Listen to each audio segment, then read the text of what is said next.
I think we're live. Let me check and make sure audio is good. If this would refresh. 1 second. Or, no, yeah, I think we're just going to sit there. It's doing something. Come on. You can do it. Okay, good. Now let me mute that, because I sure don't want to have to listen myself. Okay. Oh, recording. Thank you, Joseph. Oh, my camera is slouching, though. Oh, well. I guess that's going to have to be good enough. I'll have to watch and make sure. I don't think it's tightened enough. I've done that, especially those of you on Patreon have seen me do this, where I'm recording and I forget that this is, like, drooping. I don't have it tightened all the way. And tonight might be one of those nights. Okay, so recording. It doesn't tell me how much memory is on that card, so I don't know what's going on with that. And make sure everything is good and we can get started. So this is the first time I've worked in oils and I can't even remember how long. I think the last one I did was a red-eyed tree frog. I don't even want to know how many things I'm currently forgetting. Thanks, Jesse. He's adorable. I like him too. Okay, so with this one, I am working on a Fredericks. This one is their, let's grab that. That is their Plein Air, their nature cord boards. These ones are, as you can see here, it's, hopefully, the 3/4 inch, like your standard canvas, but it's a board all the way around. So you don't have, like a normal canvas you would hang on the, or you could put a nail or something like that and hang on the back. These have to be framed or hung on a, like set on a shelf. So let me get him back in place. And just for transparency, I am sponsored by Fredericks, but they were already all I used. So nothing changed there for me other than I get lots of canvases. I am recording. Thank you, Heather. Okay. The webcam is pixelating. Let me see. I have a feeling everything is going to be crap tonight. We're supposed to have horrible weather. And it was one of those nights that I was just... Oh, look.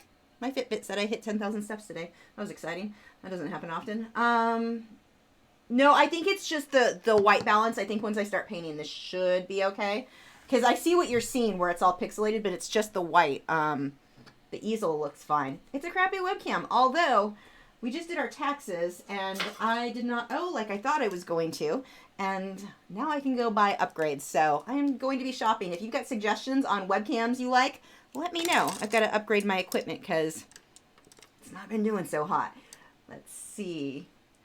Okay, so with this guy, I've got it here. You see where my reference photo is over there.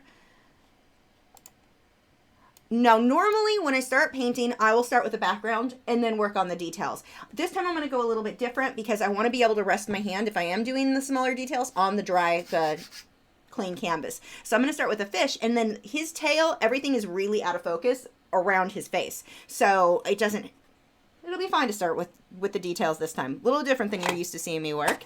And the paints that I'm using, I've got Raw Umber Light, I think is what the next one was called. It's Winsor & Newton. There's this one. Raw Umber Light, Raw Umber. Those are these two colors here. Unbleached titanium white, and black are what I'm working with just for the underpainting. And for the Grisaille method, you can do it just black and white. You can do it with sepia tones. Just you're not adding all of your colors, and it keeps it very simple. So if you're completely new to oil painting, this is such an easy way to get started.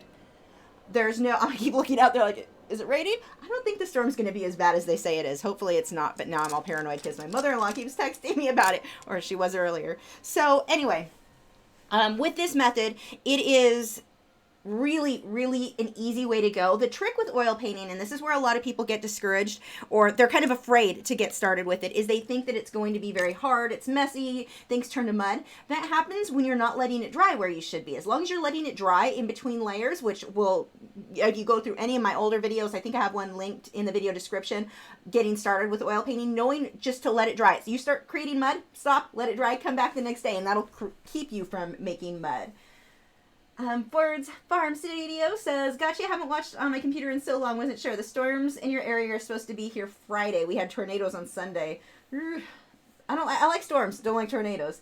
Blue Tea Art said, will you be using different brushes from brushes on your acrylics? Yes. Well, a lot of them are the same type of brushes, but I don't mix my set of acrylics with my set of oils, because the oils over time, they really make those brushes a lot more stiff, which is fine for oils, not so much for acrylics. Plus, I then have to make sure the oils are cleaned completely. I don't want to mix that in with the acrylic paints. It's just a whole thing. It's better to keep two separate sets. But the types of brushes that I'm using are, for the most part, the same.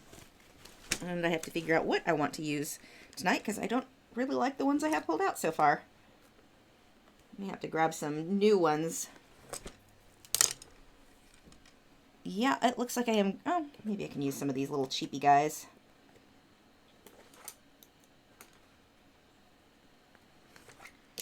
I have brushes in here that are probably 20 years old. They're so damaged, but you'll... Like, sometimes those damaged brushes will just do a better job and be able to do things that new brushes can't do. So, laying these down, I don't like most of these. I guess this one can work. None of this, when you do the first layers, none of it has to be perfect. So that's a really nice added bonus. It takes away a lot of the stress, because you'll clean things up in future layers. Right now, I just kind of want to map out where my lights and my darks are going to go. So I'm going to start on his head. He's got a darker yellow. I don't want to go too dark, so I'm going to use a fair amount of liquid in with that light raw umber, just to map where the yellow will go. But if I go too dark, I don't want to use the darker brown, because it would be hard to make the yellow show up on top of it if I went too dark here.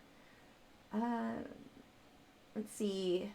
Cavium said, I'm working... Oh, I've got a few questions above. Fairy Girl asked, which oil colors am I using? Which brand? Most of what I have here, actually... Everything tonight is Winsor & Newton. I like their artist colors the best, these ones here. Although I do have, oh, that one's artist colors too. I have the Winton colors. They're more, you have to thin them down to get to a good consistency with those, the lower grade ones. They're okay. They're still light fast. It's not a problem as far as that goes. It's just that the Winton color, they've got a better consistency. So I like those better. And then for my black and my white, I'm the Weber Permalba. These are my absolute favorite black and white. I don't like the rest of the Weber's paints. I only like the black and the white. So those I definitely recommend. And, oh, thanks, a guy named Taylor. I'm already answering your question. I'm like on top of stuff. But, whoops, I just lost my screen. Hold on. Let me fix my screen here. I totally screwed that up. There we go. I got all excited. Yay, $2. But, the Weber's Permalba are the white, my titanium white and my white. And then for my unbleached titanium white, I've got the Ulrect Artist Oils paint. And the reason for that is I couldn't find this with the... At the time when I was ordering them, they didn't have them with the Winsor & Newton, so I just got these ones, which work fine.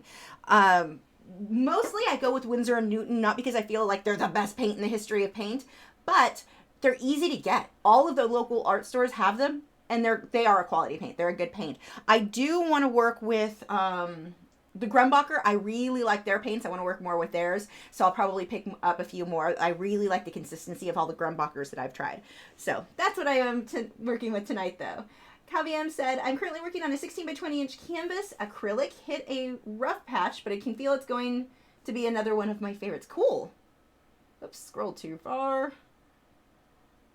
Do I keep separate mop brushes as well? One for acrylic, one for oil. Yes, absolutely. So the mop brushes that I use for oil, I'm going to have to go there in a location I can't easily get to.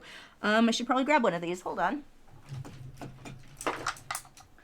Oh, these are new. They're going to shed even worse.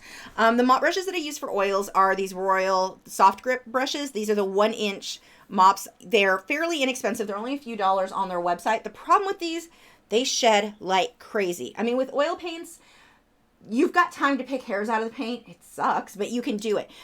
With acrylics, I don't have time to be taking hairs out. So I go with the mop brush plus the acrylic with the the powder brushes for makeup. But those are a little too soft for what I like with oils. I may be able to take some of my more damaged, they've been used a bit more, that I've previously used for acrylic with powder brushes and use those for oils when I may do that.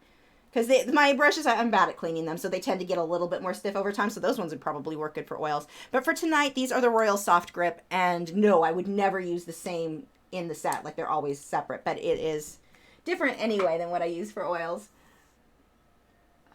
Let's see. Diane said, hi, Lisa. I love your work.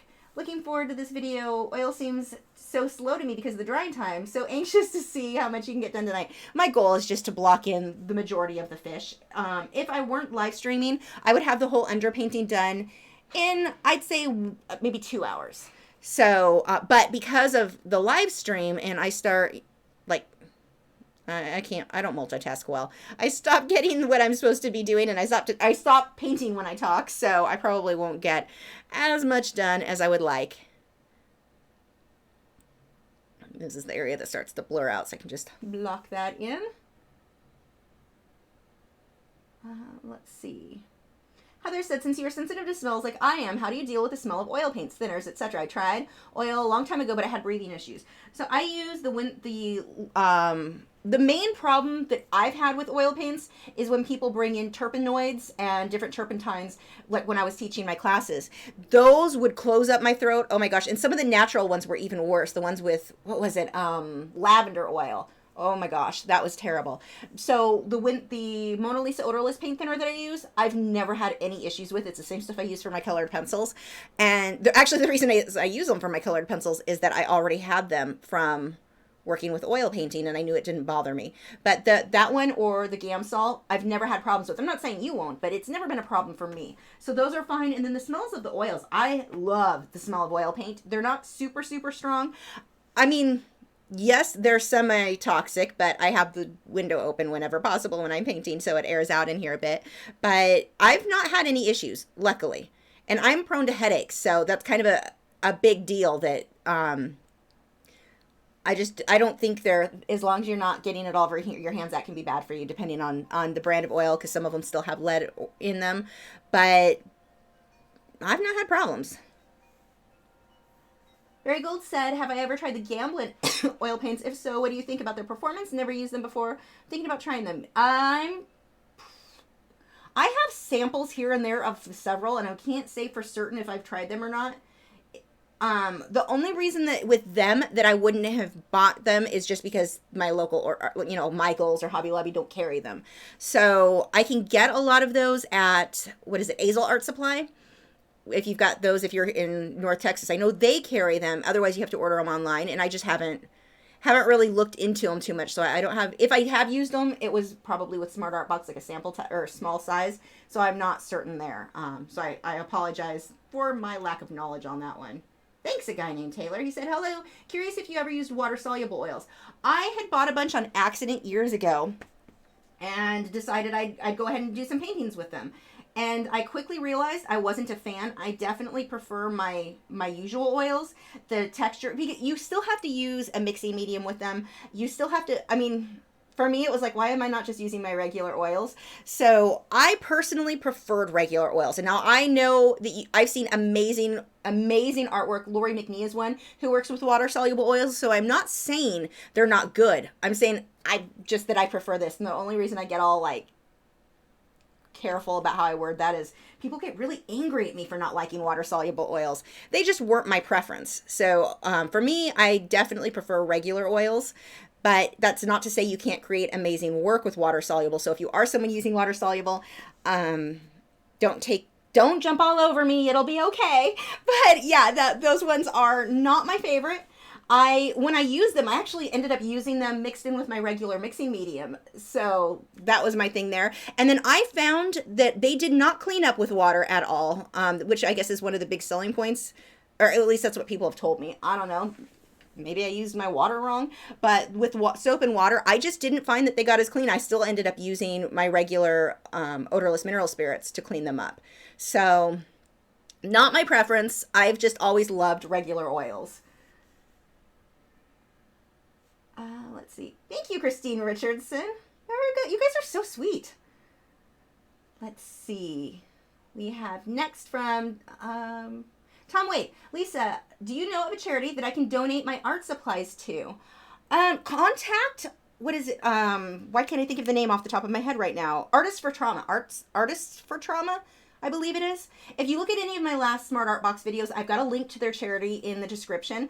You could probably donate to them. I want to say they're located in LA, but they do some amazing, amazing work. Great charity. So I'm sure that they would happily take your art supplies. Oh, scroll too far. Go back, go back. Where was I?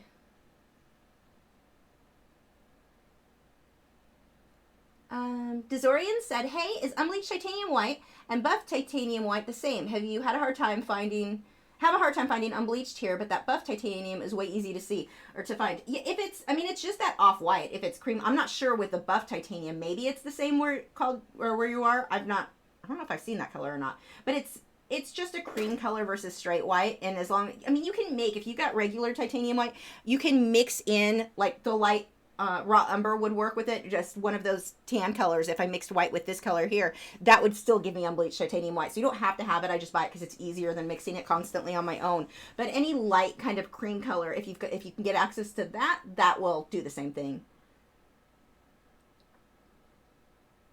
Let's see. Heather said, I'm sure it was the same as you said with the turpentine, etc. I had no clue about OMS back then. Yeah, and I would have students come in, and I finally had to tell them they could not bring those supplies to class. I couldn't even let them use brushes that had ever been cleaned. Like, they would bring in the OMS that I use, and they had paintbrushes that they hadn't used in 6 months, but they'd open the container they were storing them in. It was like, oh God, instant headache. That stuff is harsh. Ford's Farm Studio says, I don't wear makeup or paint my nails, but I buy makeup brushes for cleaning camera gear and various grit nail files for sanding down wire ends of wrapping pieces of light. I use both. I actually have some of my paint brushes that I use for makeup that I really like for eyeshadow stuff. That's funny. Sarah Makes Art said, I've recently realized that most artists I've seen, at least on YouTube, who work in oils use OMS rather than terpenoid or turpentine. Yeah, those ones just smell so strong. Like, I don't see the benefit in using those over something that's very, I mean, it doesn't give me a headache. It doesn't smell bad. I still don't want my bird around it. Like, my birds won't be allowed in this room for a week or so while it airs out to make sure, a week or so after the painting is dry, but to make sure that they don't get sick, because it's really bad for birds, even though we can't smell it. But I've not had problems with this one. And it's pretty amazing. Jenna Gets Creative said, Caran d'Ache Luminance has a buff titanium pencil if you want to look at the color. You know what? Let's go ahead and check that out and see. Actually, I'm pretty sure I know which one that is, and that I would consider the same as unbleached titanium white. I don't think I even need to go look. Pretty sure I know which one that is. So if it's that color, you should be fine. It's kind of an off, creamy white color. Like, that is a weird sound happening out there. Elaine said, any plans to do more graphite soon? Absolutely, and especially water-soluble graphite. I think that's my favorite right now. Like, love, love, love the water-soluble graphite, especially, whose is it? The Faber-Castells. I really love theirs. I actually need to do some demos for that. So, anyway, so yes, definitely. But graphite is on my, and even regular graphites. I haven't done one in way too long, so yes. Andrew said, I need motivation to do art. Any tips? Pick something. Pick anything. You don't, like, it's easy as artists. We want to sit around and worry about, like, I have to be in the mood. The mood needs to be the right place. The temperature has to be perfect. I have to not be mad at anyone in my life. I have to, like, people will come up with all these different things to not create. You really, if you want to be an artist and you want to paint and draw, like, that's something you want, you just need to do it. You need to, there we go. You need to pick something, anything. And I think that's the biggest problem, is that people, when they feel like they're not motivated, they can't think of anything to paint or draw, go to a website like Pixabay, or if you want to spend a little bit more and get really, really good wildlife photos, go to wildlifereferencephotos.com. Jason Morgan, his website, he sells reference photos. Just pick anything though. Don't spend an hour choosing something. Pick the first thing you see if you want, and just draw it. The more you paint and draw, the more motivated I think you're going to be to keep doing it. I mean, it's kind of like, well, here, I can use my example right now. I have to start going to the gym again. I am, like, so out of shape right now. Aquashella really reminded me how low my stamina was when I'm like, I moved 2 boxes, I'm exhausted. So I need to go to the gym, and I do the whole thing that I'm always telling artists not to do, where it's like, I'm not motivated, I'm not in the mood. I'm never going to be in the mood to go to the gym. If it's something I want to do, I need to just go. And so it's the same thing with art. It's something you need to do. You just need to go do it. Go pick anything. Don't wait around for motivation to hit you. Just get started. That's the only way you're going to find your motivation. What is it, the quote? Something about motivation finds you when you're working. I'm screwing that all up. I think Joseph Fincham knows that one really well. Go check that, or I'm sure he'll quote for me. But you have to work. You have to get up and do stuff. You can't just wait for that motivation to hit. I mean, you're watching art videos, so that's a good start. But go just pick anything. And Pixabay is a great one if you want a free reference where you can find lots of great things that are just beautiful. And if you want something simple, use the term macro. When you do that search on Pixabay, you'll find a ton of really cool things that would make for great paintings and drawings. Charlie said, hey, Lisa, have you ever done abstract? Just curious if you've done other styles. Love your painting, by the way. Or fish painting, by the way. Thank you. Yes, I've done lots of styles. My favorite is definitely realism. But I've done abstract. I've done impressionism. I've done lots and lots of different styles over the years. And I still occasionally do more... I actually like mixing abstract with realism, but yeah, they're definitely fun, and it's something that gives you more respect for those other styles. It's really easy. I think realists, we have a tendency to do that. You see it in abstract painting, you're like, psh, that's easy, until you try to do it, and you're like, I don't even know what to do right now. I don't have a reference photo. How do I know where to put the paint? But it gives you, I think, a good new amount of respect when you try a style that you've not previously been painting. So I recommend everyone try different things. But I really like mixing abstract with realism whenever... I haven't done one of those in a while. I need to. Oh, that scrolled too far. Hold on. There we go. A Fluffy Wookie said, what are some recommendations for acrylic paints? I use Master's Touch right now and would like to know if I could be doing better. I'm not a fan of Master's Touch. They're too plasticky, which is funny because that's what acrylic is. But with Master's Touch for me...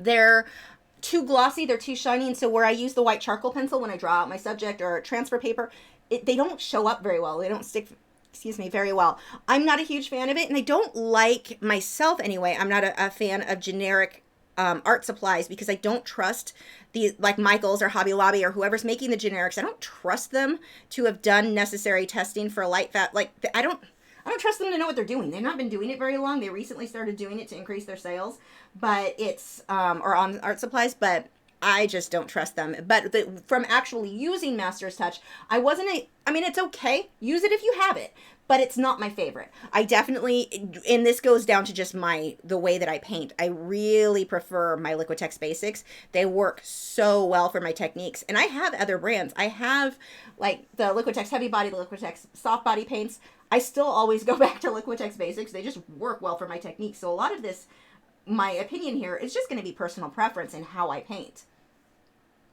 But yeah, I like Liquitex better. I like Goldens. I've used theirs. They have a tendency to be a bit more gloss, but they don't feel as plasticky, like that weird shiny plastic.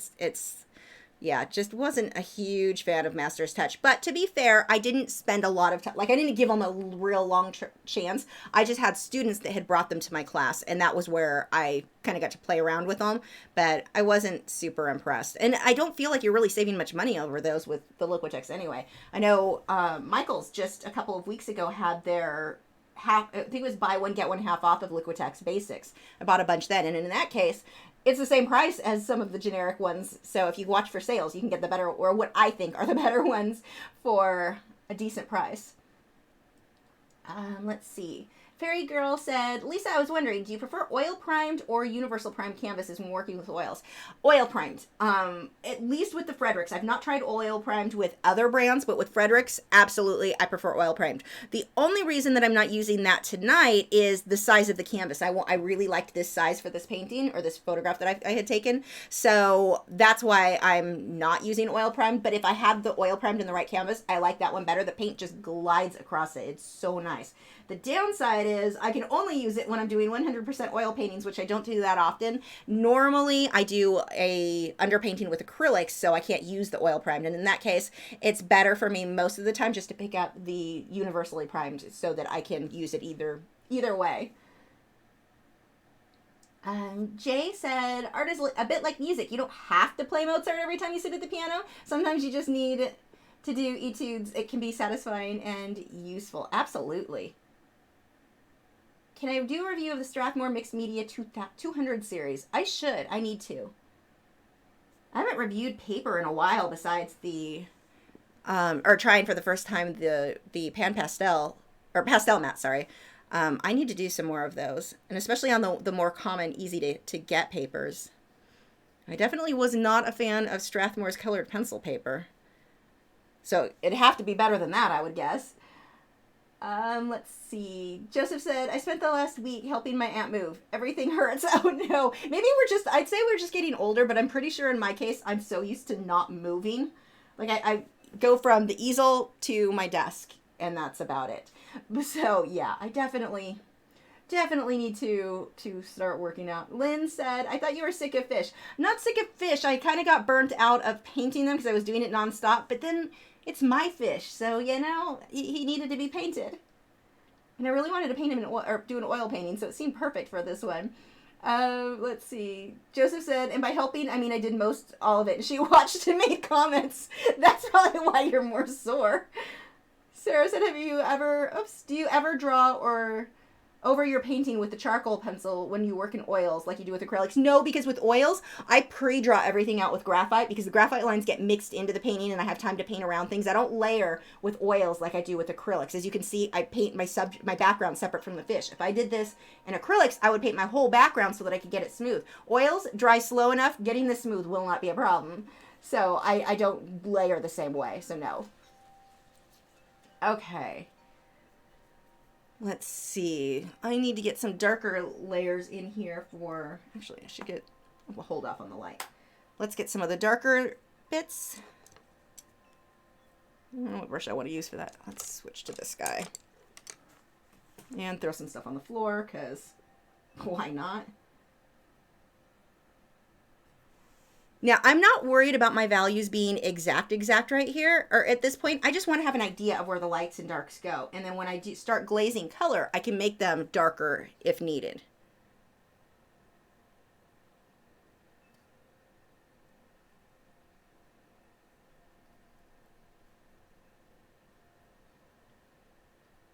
So this kind of Betta, the coloring he's a marble, they can change their color completely over their life. I learned something new recently. I thought this was pretty interesting. So in a few months, I could have a totally different looking fish. Like his body right now is mostly white, and he could turn almost all dark blue, which is kind of crazy. Random facts. If you guys have not already, check out our moderators channels. Two of them, Nick and Joseph, both have art channels here. Kyle has a fish channel, which he never posts to. So, you know, you can also give him crap for that.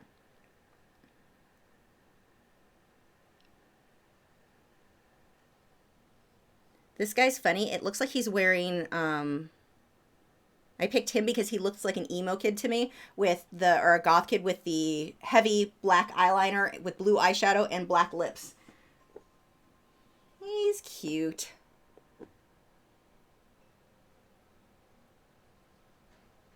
Yeah, this whole area, I'll come back through and clean up details more later.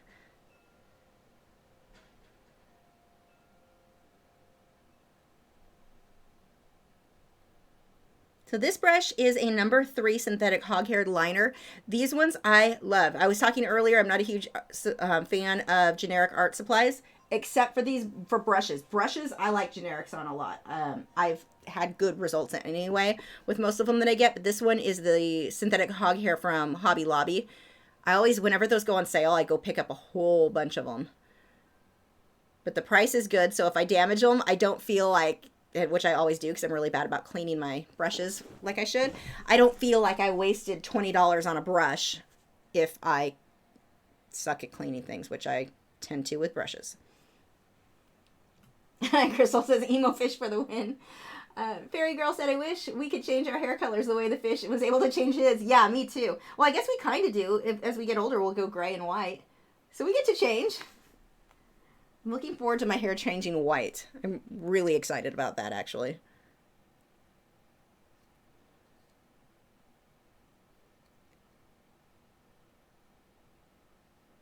Back when I played in the Claremont Symphony Orchestra, there was a lady who played first chair, second violin, and I occasionally got to play with her, and she had the cutest, it was in a bob, and the that really pale white hair. It was gorgeous. So since I was in my late teens, I have had picked out, as soon as my hair turns white, I'm having it cut like hers, and I want it to look just like hers did. I've been weirdly excited about this since my teens.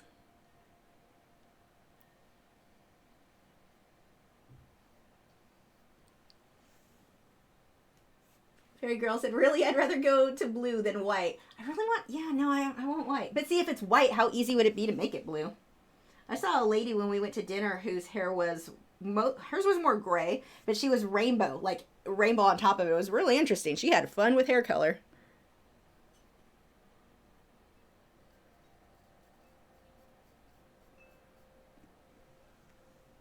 Nettie said, I'm guessing we are around the same age, and I've also found not being active makes me a lot more than it used to, or affects me a lot more. I can't read. See, my eyes are going too. Yeah, no, yeah, I've got to. I'm glad it's not just me, but I am definitely, we overate for birthday week. I ate all the things. So last night and the night before, I was like, okay, that's it. We have got to start walking. So my husband and I both are like, we have to start going to the gym and stop making excuses. I mean, it's the same thing that I think a lot of people do with art. Like I was saying before, you get that point where you're like, I'm just going to wait for motivation to hit. It's not going to hit. You just have to go do it. It is rare that I'm like in the mood to go to the gym. In the mood to take a nap? Yes. Motivated for that? All the time. Not so much with anything else.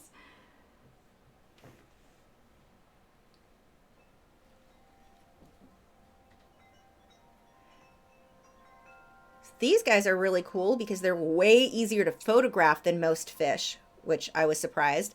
Like my clownfish, they're so wiggly. They move constantly. It is really hard to get them at a good angle. With this guy, they just kind of float around fairly slow. So much easier to photograph. So I'm sure I'll get lots and lots of reference photos of bettas in the coming months.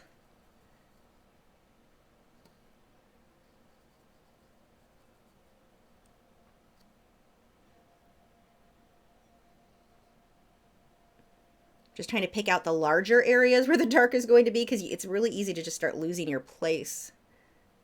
And then I'll go back with the lights. Jay said, when it comes to exercise, I find the motivation hits me about 10 minutes after I get my butt up off the chair, rarely before. Yeah. And see, same thing with art. If you want motivation to do it, you just have to make yourself do it. I like to set times, kind of the same as the gym. Like from this hour to this hour is when I'm going to sit down and paint. And I need to do, that's what I'm having to do with the gym too. Like set that time apart. This is when I'm definitely painting. Now this is going to be interesting because what I'm painting with the unbleached titanium white, that's going to end up being white. But I think the scales are going to look really nice being painted white once this is dry over it, and letting a little bit of this unbleached titanium white show through. I'm just letting that smudge a bit in with the light, what is it? Light burnt umber. Have you ever been to Europe? If so, to which countries, and did you like it? I don't like to travel at all. I've never left the country. I've been very few places. I'm too tired to travel. But no, I have not traveled. My big traveling was to drive up to Michigan for a dog show once. It was fun. Don't want to do it again. That was a lot of work. Do I ever do pieces of Native American Indians? I don't have any photos. I don't have reference photos, and that's the thing. You can't just take a random photo that you find off the internet. I'd have to have permission from the person, or the person and the photographer in many cases. So I have not. Not that I wouldn't like to, I just don't have access to photos. And I've known of artists that had problems where they went to events where Native Americans were dressed in their traditional, I don't know what you call it, traditional outfits, I don't think is how they call it, but their traditional clothing, there we go. And they were told they either couldn't take photos, or if they took photos, they had to get permission. It was a really weird, like very restrictive thing, and they didn't want, like the artist was told she couldn't paint that without, I don't know, it was a whole thing. So it's not something that I've done. Jesse said, sadly, my beta gets afraid of my camera and hides behind my Java fern. Does he have a name? Yes, this is King Midas. Because his tail is yellow and he looks like he has gold right now in between his scales. And he has a snail buddy named Stanhill. I am afraid that King Midas might have eaten Stanhill's antennas, though. Or he's just keeping them sucked down because, you know, King Midas is being a jerk. Fairy Girl said, but you can take pictures from Google if you're not selling, right? Nope, absolutely not. Only if showcasing your abilities, only if you want to get sued. No, you absolutely cannot just take photos from Google. If you take a photo, it's not, there are a lot of myths when it comes to copyright. I mean, if you're doing it for your own practice in your own house and you're not posting it online anywhere, no one's going to know the difference, so you can get away with that. And copyright laws are extremely confusing. So I think part of it's going to depend on how good your lawyer is. But no, if you're posting it online, if you take a photo off Google and you just to show off your skills, it doesn't matter. You're not actually allowed to do that. Now, with fan art, you can kind of sometimes get away with it. Some people encourage it. Some people are okay with it. Or some companies like Game of Thrones encourages it. Or they did. I don't know if they still do. But the company who films that and all the characters and everything, but it's not always the case, and definitely not if you post it online or you're posting it to like advertise your skills so that you can get work. No, you really can't, not legally. Now again, fan art gets a little bit different, but if you do fan art, you're never allowed to sell it unless you got a license from the photographer and whoever is involved with that photo, whether it be the actor or actress or musician, whoever, and the photographer. You'd have to, in some cases, get permission from everyone involved in order to sell it. And yeah, a lot of people, you're probably thinking, but I see people sell fan art all the time. You're not allowed to. I mean, people do it, but, you know, I don't think it's worth being sued over. I'm not going to do it. So, no. If you're doing it for your own at home for practice, you can get away with that, but not if you post it online. I don't recommend it at all. And certainly not like if you find a photographer who took this amazing photo of a cheetah and you're like, I want to draw that one. I'm just going to take this and use it and then post it online to show people. That photographer comes across it, he can sue you for that. You're not actually allowed to do that. Do it on your own, keep it at home, never show anyone, not a problem. Do it and, you know, post online. Yeah, you can have some issues there.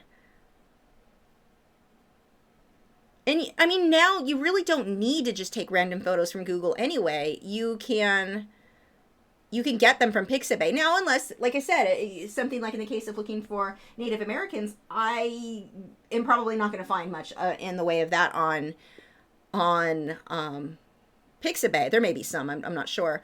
But, and even then, I have to wonder, did they have permission to take that photo? There can be so many issues when you're dealing with people like that if they didn't, that sounded wrong. Not people like that, people that have had photos taken of them without their permission for it to be used in art, I guess. That came out way wrong. But you can definitely have problems when you're drawing people who were like on the street or at different events and had photos taken. Which is funny because copyright means you should be okay to, but it's one of those things for me, it's not even worth the trouble. I would rather go with something I have permission to paint and not have to worry about it. What was the name of the website that you can buy the copyright to use a picture? That would be the one of the main ones I had mentioned was wildlifereferencephotos.com. That's for wildlife. And then you've got the free ones from Pixabay are the main two, or was it Unsplash, Upsplash? I always get that backwards, that as well. Yeah, Pixabay is one of them. And Pixabay, you do kind of have to watch because occasionally people will post things that they don't have permission to post. So I usually will do a Google search just to see, is this something that's being sold on like, what's it called? Any print company or stock photos, like, I can't think of any off the top of my head right now. Shutterstock, for example. If I can find that photo on Shutterstock, then whoever uploaded it to the Pixabay probably didn't have rights to do it. So in that case, I'm not going to choose that photo. That's the main thing. Or if it's on an artist's website, I'm not going, or not an artist, a photographer's website. Those are the things that I look for to check with whether or not I can use that photo safely. I mean, they're supposed to all be royalty free, but sometimes people upload things. I don't know why they upload things they're not allowed to and then they claim it was their photo, but that's like the main check that I do with Pixabay, whether or not I'll choose to use one of those photos. Heather said, I'm part Native American, and from what I know, the elders want privacy for the people, so no photography for about 90% of people. Yeah, that may be what the deal was with it. It was an event that she was at where they were there was a parade, and they were told you cannot use these photos for anything, and they had to approve what the photos looked like. They were very restrictive on what they wanted those photos used for, so not something that I'll do unless I had permission for sure. Crystal said a girl posted a bunch of Disney paintings she had done on Jerry's Facebook page. When I suggested she be cautious about it, she said that no one can tell her what she can or can't paint. Yeah, she's dumb. Sorry. I mean, there's no other way to put that. People who have that attitude, they'll learn. I mean, if they ever get caught with it, they'll learn. It hopefully won't cost them too much, but maybe it should. But it's not a good idea, that's for sure. And you get that a lot with artists. I've seen that because I did a video years ago about copyright and just kind of letting artists know you can't just take any photo, but here are some sites you can get them from and that sort of thing, and talking about copyright issues that artists should be aware of, because a lot of them just don't know. And the amount of comments that I've had from people saying the same thing that you said, no one can tell me what I can paint. They feel like because they use their paintbrush to create it that it's theirs. That's not how it works with trademark characters at all. So then you're getting into trademark, not just copyright. It's a whole other thing, which same thing, you don't have the rights to do. So yeah, people are dumb. They make some really, it's always funny to me how arrogant they get too. They can't tell me what to paint. Well, they actually can. The law says otherwise. Crystal said, I just kind of laughed and backed away. Yeah, that's all you can do.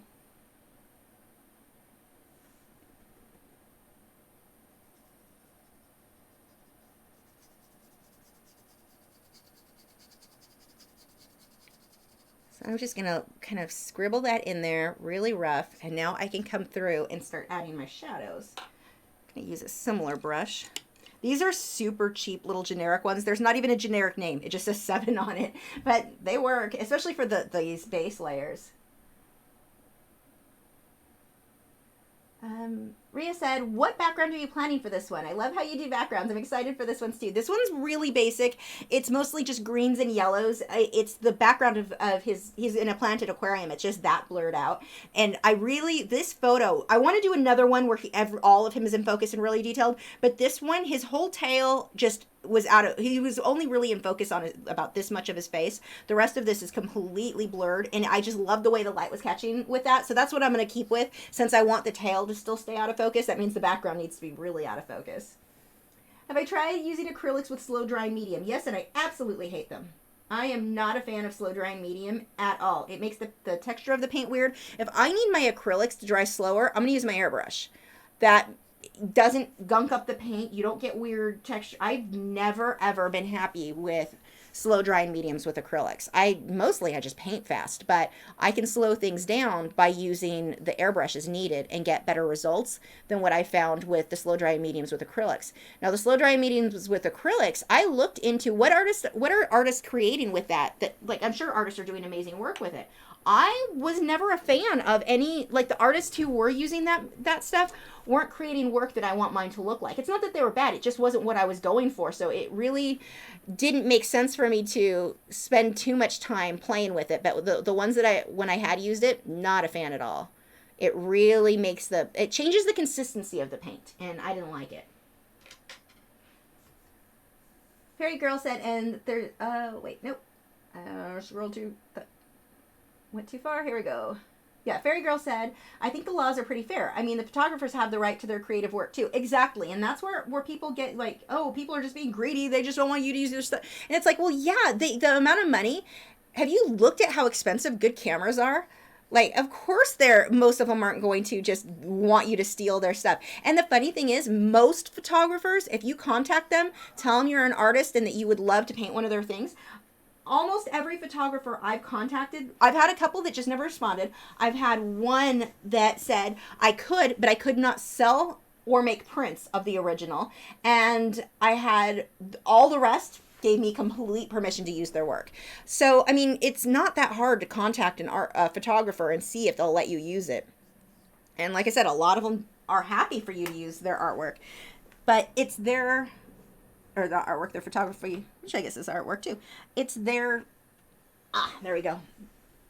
Their work, and I think a lot of artists don't realize that there is an art to photography, not just the amount of in the supplies for the camera, but the work. I mean, trying to get the right shot. I spent the other day, not that I'm a photographer, but I spent the other day getting footage for the painting that, or the one that I need to finish editing, and hopefully it will be up in a day or so.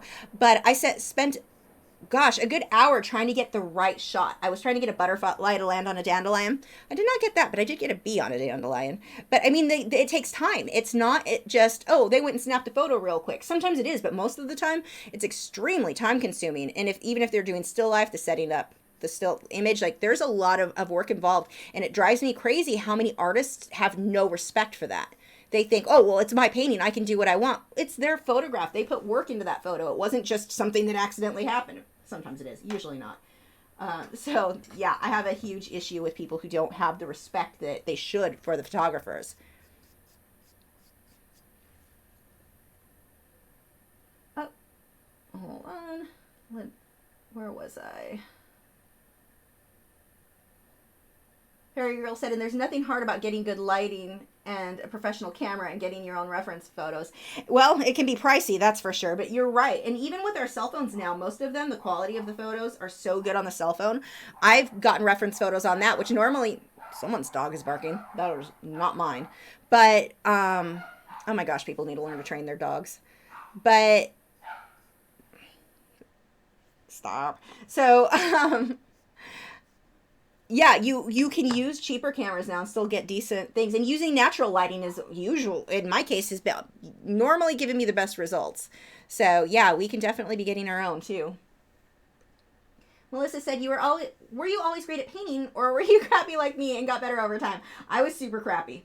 Like, embarrassingly so. I've shared photos of an angel that I drew once. Oh my gosh, it was, if she stood up, she'd fall over. Like, she was so out of proportion, and she was supposed to look realistic. It was bad. Yeah, no, I was not amazing at all. It took me a long time to get to where I was at this stage. A long time. Lots of practice. Now here, I have a hair that got it in, oh, I lost it. There it is. So what I do to get rid of a hair, I take a brush that's a bit stiff. I'm just going to scoop those out. When I was younger and started painting with oils, I would sit there with tweezers trying to get the hairs out. That is way more difficult and doesn't work as well. So just a stiff brush, you can just kind of scoop those hairs out. Do I still teach classes? No, just online. I don't have time anymore for the in-person classes. Katie said, are you planning to do more YouTube channels tips or artwork reviews, live streams anytime in the near future? Yes, very near future. Absolutely. Ursi said, I love the contrast on the fish. Looks extraordinary. That just scrolled too far. I think you said extraordinarily hot. Extraordinary hot. Thank you. Fairy Girl said, I know a really good photographer and he spent many years of his life educating himself until he got that good. Something that needs to be respected. Oh, absolutely. Like, that's one of the things we were talking about earlier, you know, with styles of art. And I was saying it's good to learn or, you know, to try abstract, to try other things so you can have respect for those as well. Photography. Oh my gosh. I got the good camera to take the photos and the good photo, you know, everything saved up. Got a nice one. I don't know how to use this thing. I'm terrible at it. It sure gives you a lot more respect for photographers who know what they're doing because, oh my gosh. Let's see. Minnie said, have you tried working in the Zorn palette? I most recently discovered it and I've fallen in love with it. No, I've not even heard of it. Wait, which one is that? Maybe I have and I'm not thinking of the name right. Lynn said, love when you do product reviews. Have you tried Faber-Castell watercolor pencils and Caran d'Ache Pablo colored pencils? Thank you. And the Caran d'Ache, if I would remember to send them my address, they're sending, or not Caran d'Ache, Faber-Castell is sending me some of the watercolor and a few other ones for me to review in trade for some promo videos I'm doing for them. And I need to get off my butt and get that done. And then, who else? Wait, does this come down here? This comes down, I lost my place. This comes down here. So yes, I will be using those. I'm really excited to try them. The Faber-Castell, or not, gosh, I can't get my names right. The Nope, that's not it. Caran d'Ache Pablos. There's what I'm looking for. Those ones I have, and I only really like them with the sanded paper for like final details. For how I work with OMS on my regular paper, was never a fan of them. They just don't work well with my techniques. I know a lot of people love them. I don't. They're comparable, or people compare them anyway, I should say, to the Prismacolor Very Thins, which I've always hated. So even when I used Prismacolor, I hated the Very Thins. They just do not work for the way I work. And some people love them, so I'm not saying that they're bad. They're bad for my techniques, and I felt the same way with Pablo's for the most part, except when I worked on sanded paper with Powder Blender, using it for final details. Loved them for that, so I need to get more of those for those. More of those for that. Whatever, grammar. It's not a thing for me. Well, it is. It's just really messed up. Let's see. Ria said, what were the equipments you had for filming videos when you first started YouTube? My first one was this little, I have it somewhere. I kept it. It's this little like flip weird, like looks like an old cell phone, but it's this little brick that had a flip out camera thing. I recorded my very first video on that, and I used masking tape and duct tape to tape it to the shelves. Actually, one of the shelves that is still behind me, but I taped it to the shelves in order to be aimed at the easel. So that was my first one. My second one was, I think it's Samsung something or another, but like the cheapy one, like $150 one. So not cheapy, but cheap compared to the nicer cameras. That's what I used for years. And it was good. I mean, for how inexpensive it was, that was really suitable. And that's all I used for years. And I used to edit the videos Power Director, which is fairly inexpensive compared to like Adobe. And that worked really well too. But that was what I did for a very long time. Sarah McStart said, I used to think selling portraits of celebrities was good. I never successfully sold any, and I'm glad now. That'd be easier to sell than portraits of random people. Yeah, selling portraits is one of those things. You do a portrait to show somebody your skill level, and then they hire you to paint the portrait. Like, it's not something I found where you just paint a portrait of a random person and someone wants to buy it. That it's kind of weird to have random people hanging on your wall. Like, oh, is that a family member? Nah, I don't know who it is. That's a weird thing to explain to your guests. Have I found a house yet? No, I haven't even gone through the process of like going through the loan and the qualifications and all of that stuff. We still need to do that. So we've not looked or done anything yet. We have to do that. I have to unlock my credit first. It's going to be a whole thing because everything had to be frozen because my identity has been stolen or was stolen. And people kept trying to open credit cards in my name. So all my stuff is locked. So the whole, I have to go talk to them about how to get all of that set up to where they even can check or run my credit, because right now no one can. So that's like step one of, yay, pain in the butt. Do we get to see the angel painting? If you go, I know I posted it on Facebook. It's there for sure. Showing like then and then 2015. It was like 2000 and then, or 1999 maybe, and then 2015. But it's orange. Look for an orange angel laying in on the beach in the water. Random. But it's somewhere on Facebook. We'll have to ask Leela to pull it up and post it for me. Let's see. And randomly just scrolled too far when I found the next question. Sydney said, will you make a video on mixing acrylic skin tones? Maybe a live stream. I don't like to use acrylics for portraits. I prefer oils for portraits. They just are such a better medium for painting skin and such in the blending. So maybe, but it's not my preference anyway for portraits.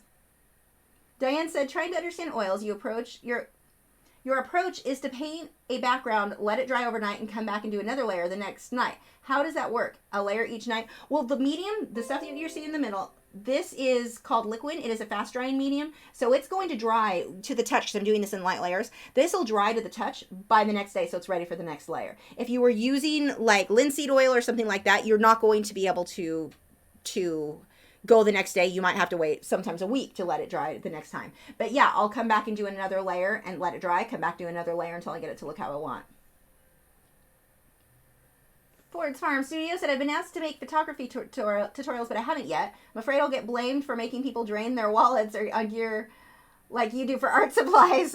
Oh, it's fine. You're just going to draw people into your own insanity. I'm okay with being blamed for people's art supply addiction. I'm just adding more. It makes me feel about my art supply addiction by infecting others with it.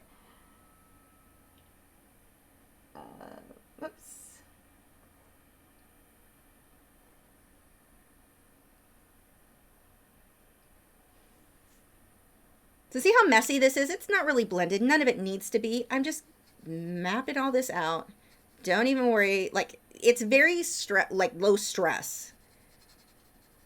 I just need a general idea where those lights and darks will go.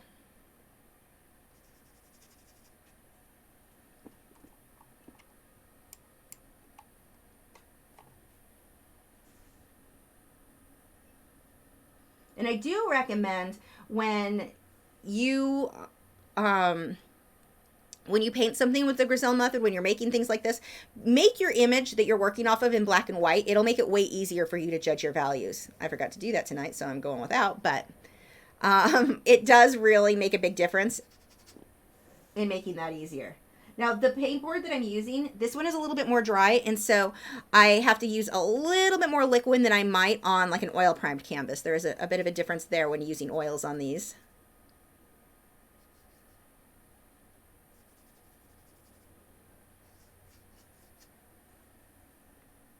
Samson said, I've been talking a lot with professional, and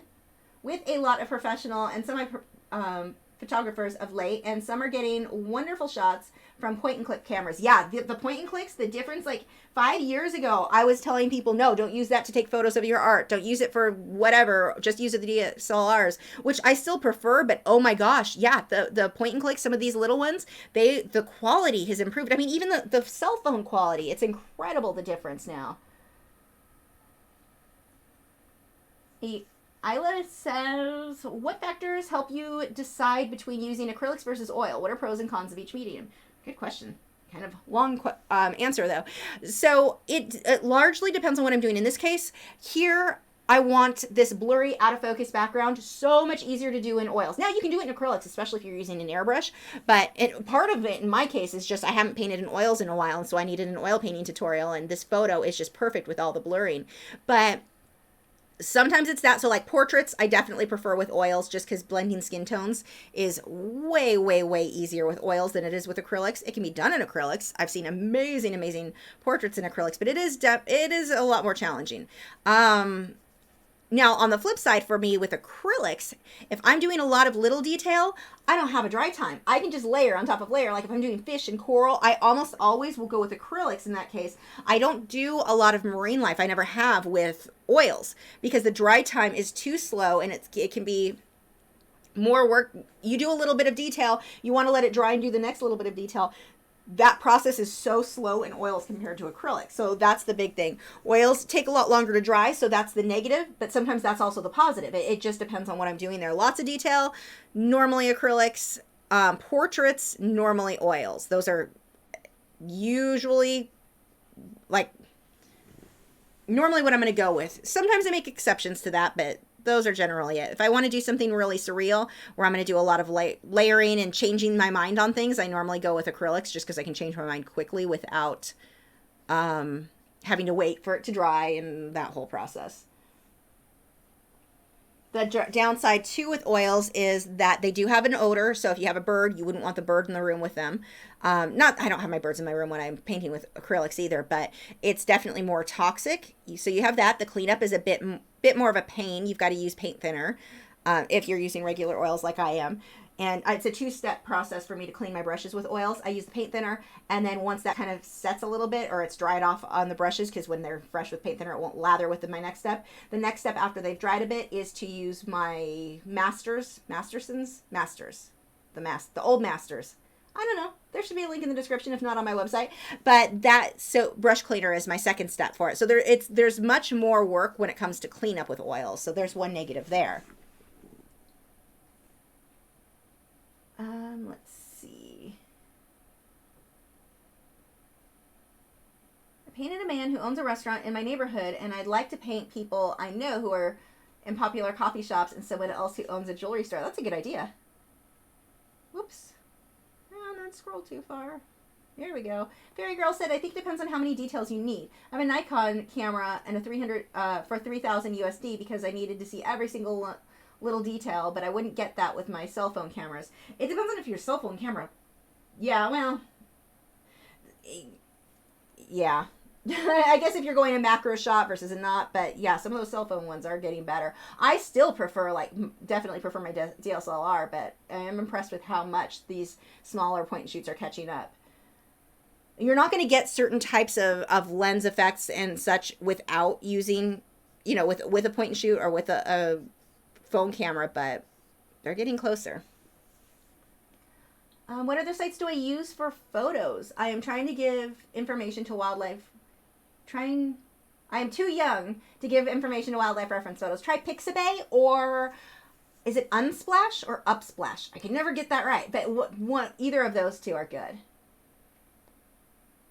Kyle said, can I hold my clownfish while I art, as long as it's colored pencils?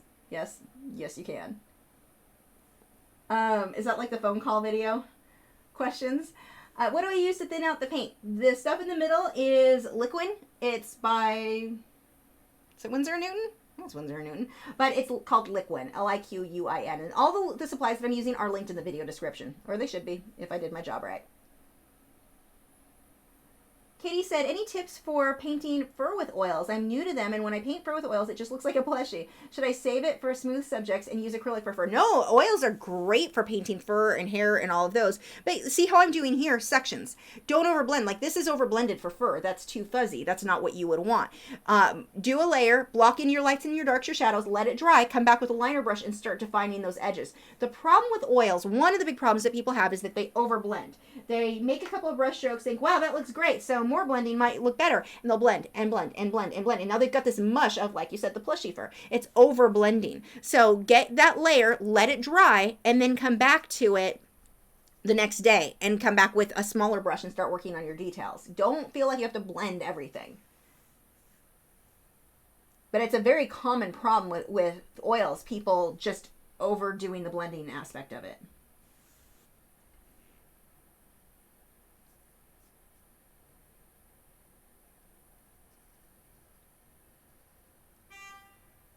Jeez.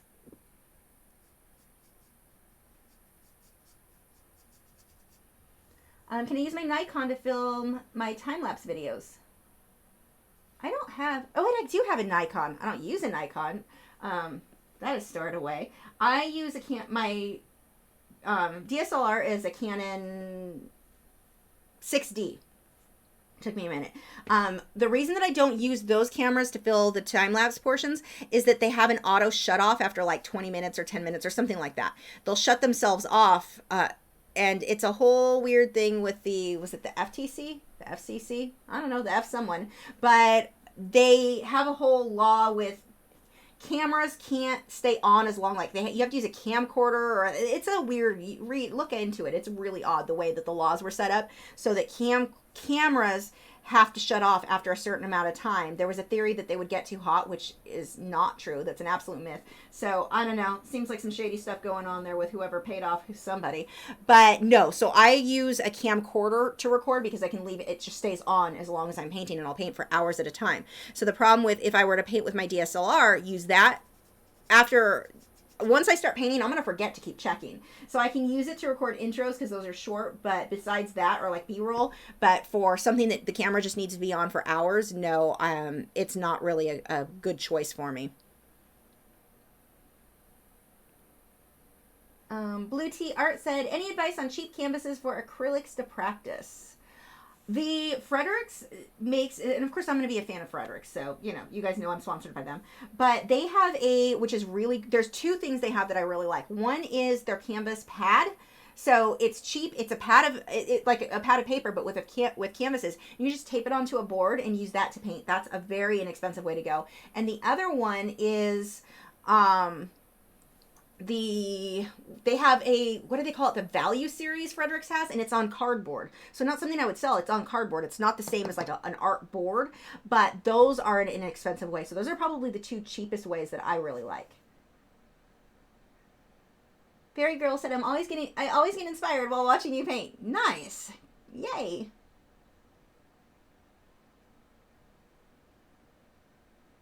I am glad to hear that. Oh, I need to get more white in here. Or bleached titanium white.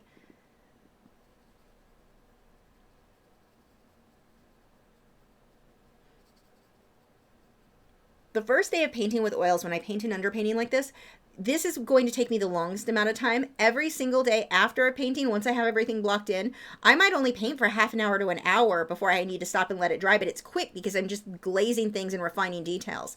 This is by far the most, this stage is the most time consuming, which is funny because this stage is also the least attractive too. But after this, everything gets really easy. Ford said, Canon people, sheesh, Nikon rolls. Apparently it's a battle of the ages for the two. I don't have a, like, necessarily a preference between brands. I have a friend who's a photographer, and those were just, I got the same camera she has, or one of the ones she has, and for my price range, that was just, I went by her advice, and that's what she said to get. But I'm not, like, I don't have an opinion, like, a very strong opinion one way or another on brands. Yeah, just like Apple, Samsung people. Yeah, same. I know that one I have more of an opinion just because I prefer one over the other based on the operating system. But as far as quality, I know they're both good. I know there was actually a Canon, and even my friend, she's not like all Canon or all Nikon or all anything. Like there was a camera that I was tempted to get for a vlogging camera. I really need to get.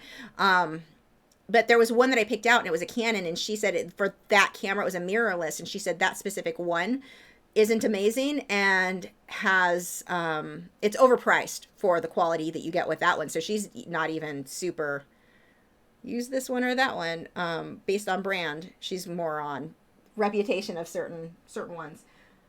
I need to go back into researching that though, because I do need to get an upgrade there. Nick said, don't listen to Ford's Farm Studio. Canon rules. Well, of course you say that. You got the same camera I did. Nick and I both have the same amazing camera.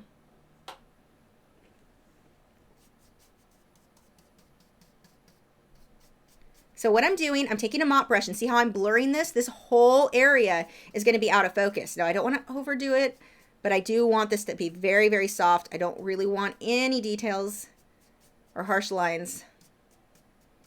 So this almost, it looked like melting gold, like gold pouring, which is perfect because it's King Midas. That's what I loved about this photo. So I need to make sure, especially here, this portion, this whole portion is very, very out of focus. And so to do that, I just want to blend. You just have to be careful.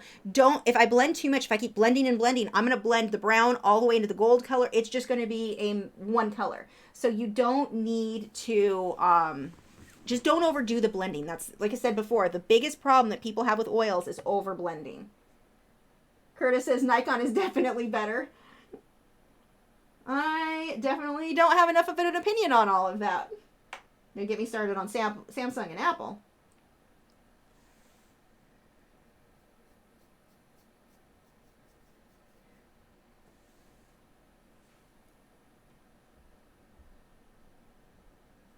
I often wonder when people get super, like, I like Nikon or I like Canon, I wonder how many of them have used both before they made that choice, or if it was just they got one, liked it, and decided that was the best. Let's see. Isla said, Eli, I'm sorry if I'm saying that wrong. What brushes do you recommend for people who can't afford a lot of them for the acrylic and oil medium? My favorite are, if you go to Hobby Lobby, if you have one of those in the area, they're generics. I like their tackle and bristle, and their synthetic hog-haired bristle ones are my two favorites. One's marked oil, one's marked, I think, acrylics and oil. But those are my absolute favorites, and they're fairly inexpensive. And then for the mop brushes for oil, and those should be on my website, or the links to them, not the brushes themselves. I don't sell them. But the Royal Soft Grip, I like the mop brushes for oil. And then just for mop brushes with acrylics, I like powder brushes. And if you have like a Ross or a TJ Maxx or one of the like budget or discount places, sometimes they'll have really decent makeup brushes. The blush applicators are the ones that I want, or blush brushes. They'll have them at decent prices at those stores sometimes. So that's a great way to get those for acrylics. Ford said, until the Nikon Z6, I wasn't too keen on mirrorless results, but it looked pretty snazzy. Still love my Nikon D500. I prefer the glass lens and the color of the Nikon, but I've used both. I'm not experienced enough with cameras to really have an opinion one way or another on any of those things. I don't even think I'd notice the difference. Amanda said, what colors are you currently using? I have raw umber, light raw umber, unbleached titanium white, and ivory black, or... is that one ivory black? No, that is, I think they just listed that as Permalba black. And these two, the black and the white, are Permalba. The unbleached titanium white is Ulrecht, and then these two, my browns, are both Winsor and Newton. It doesn't really matter which colors you use for this. You just want neutral, soft, where you can go pick out where your lights and your darks go. So I could have used burnt sienna or burnt umber, or there's a lot of I could have used different tones of brown, and my results would have been fine for the underpainting. It's not that big of a deal at all. Nina said, have you ever tried an Etsy shop? I did, and Etsy is one of the, like, I found with eBay, I was able to list something and people would find me through that listing. Etsy, the way that they do it, unless you're constantly relisting, like every day you're listing, the new listings are always listed first, where the old ones were, for the older the listing, the further down on the line it went. And so, whereas with eBay, the older the listing, like it's going to end sooner, it went to the top. And people just wouldn't, unless you were constantly relisting, which got very expensive. And it could have changed. I've not done it in years. But it got too expensive for not, and people just weren't finding the stuff. I had way better results on eBay when I was selling online like that than I did from Etsy. With Etsy, Etsy works really well if you, and I've known, like there's one artist who makes these keys, these winged keys that I love. What is her username? Why can't I think of it right now? Oh gosh, my brain shut down. And she makes the most amazing, I've got them hanging all over my studio. I'll think of it and tell you guys in a bit. But she makes these amazing things, and she sells on Etsy, but she was a genius. She developed a following for those on social media first. So people see them, she tells them they're on Etsy, they get sold out within hours. Her entire shop will be sold out. So she does updates on her shop every so often. God, I almost had the name again. But she does updates on her shop and lets people know. She posts over on social media, and so she's sending them to Etsy. People aren't just finding her because they were randomly browsing on Etsy. I'm sure some find her that way, but her way of doing it, where she's advertising off the site to get people over to her items, is she's been very successful. So you can do well on Etsy, but the way that I was trying to do it, like how eBay was, where you just list stuff and people find you when they're searching for dolphin painting or whatever, I did not have good luck with that on Etsy myself. Now, if I did it and then advertised on my social media, yeah, that may work. But the way that I tried doing it before, I was not impressed. But like I said, I wasn't doing it the way the successful people are, where they were advertising off the site. Curtis said, I'm in yearbook and we have Canon cameras and Nikon, and we realized that the Canon usually gives more yellowish tones in the gym with the wood floors, and it didn't look too hot. Yeah, and it depends on the lens too, not just the camera. Like, it depends on so many different factors. Fiddle Jewel said, I can't remember. Do you have prints sent from the printer for orders? No, I do print on demand. So when somebody orders something, it gets printed and the printer sends directly to the buyer. I don't send them myself because that's one extra step and I don't have time for that. I used to. And packing those things, oh my gosh, I used to spend so much time. I mean, it was an hour and a half of work to print, to really pack and ship and do the labels. And that I also had to do the certificate of authenticity I was doing back then. So that was actually a large portion of the time. But I mean, it was a lot of more work that I do. So yeah, the print on demand has worked really, really well for me because it took a lot of that work out of it. And then I'm not paying for shipping twice to have it sent to me and then me to reship it to somebody else. So that has been my preference.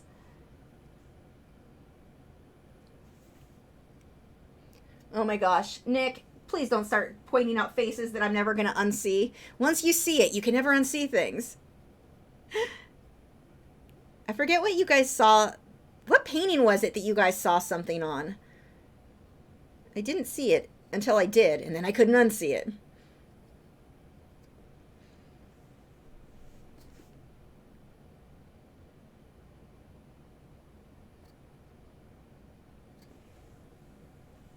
Oh, good. Smudged it.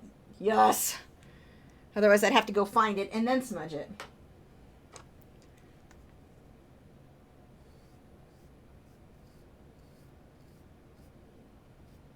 Got a hair in there, so I'll just scoop that out. Now, I do want to make sure that I cover all of the canvas on this stage. I don't want to have little dots of white showing through all over the place. Now I need to come back through with that golden color. Now, another tip for oil painting, if you're using paper towels, don't use like Bounty or anything, whatever other brands. Only use Viva paper towels if you're going to use paper towels. Otherwise, like an old rag or an old t-shirt, that works really well. But regular paper towels don't play nice with the oil paint or the paint thinner. They kind of absorb it all weird. You end up with paint all over your hands. It's just an absolute mess.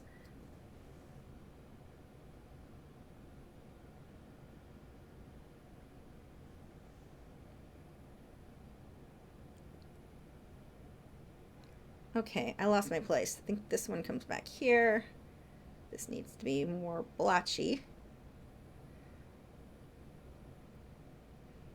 And right now, if you look at how his eye is very fuzzy and out of focus, this is all going to get cleaned up tomorrow. Like, that's the sort of thing that I'm just going to let it dry. Because if I keep fussing over it and trying to do something with it right now, all I'm going to do is create more mud. It's just going to keep blending. My paint is too wet. So I'll let that dry and come back tomorrow.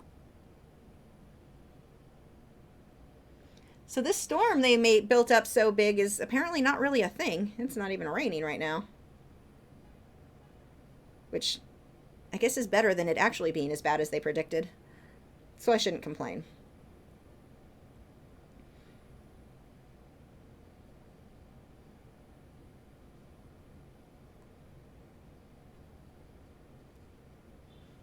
Okay, I'm going to go ahead and let that set. I'll come back and probably do a little bit more shading on the around the fins, but for now I'm going to go ahead and move on to, actually I missed the fin altogether. I'm going to move on to the background. I have to readjust my camera a bit because all of that is off the frame.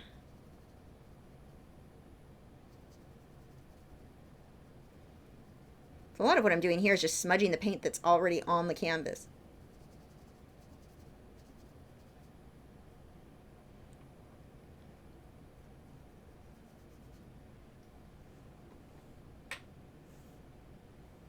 Okay, let's see how I can readjust this so we can get the whole canvas in here.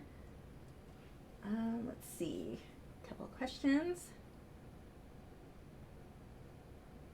Senia said, it's so cute when you read messages which are not apt to you, and the way you respond is adorable. Now I'm thinking back, thinking, how did I respond? Amanda said, you are giving me motivation to go back to my painting. Even said my easel again. Yes, go do it. That's awesome. Definitely do it. You can join our art group if you want to share your work too. It's a very kind group. No one's going to attack you, or like people get worried that someone's going to be mean to them. Not in our group. Our group is amazing, like has amazing artists in it who just are, they're good people. So that's linked in the video description if you do want to join our art group. But go paint and then share with us. Sarah said, I know you said you don't like Viva for acrylics, but could someone use Viva paper towels with acrylics if that's all they had? Yeah, I mean, if it's all they had, I would, but it doesn't really absorb water. They're more cloth-like. They don't do what I need them to do. If that's all I had, I'm going to use that over, like, my clothes, but definitely not my first choice. I wouldn't do it on purpose. And Viva costs more, too, so it's not my first choice for acrylics or for anything other than oils. Oils and colored pencil where I'm using OMS. Nina said, do I ever do live workshops in person? I'm curious because I live in Houston. I'd be willing to drive to Dallas for something like that. I did one a couple of years ago. I don't have plans to do them anytime soon. And the only reason I did that one is because somebody else did everything for me. Wendy Lane did everything. I am not willing. The amount of work she put into it, I would have to stop YouTube altogether to get something like that ready. And it just doesn't make sense for me. So at this point, no, I don't.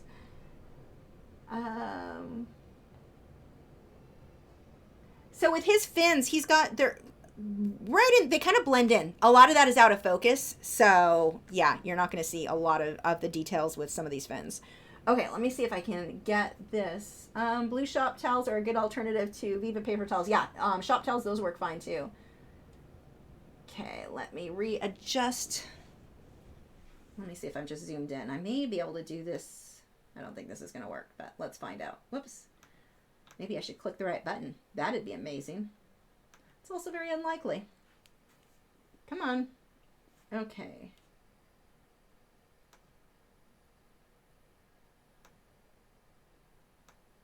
Oh, I can do it. And I won't have to readjust. I just have to fix the video. 1 second.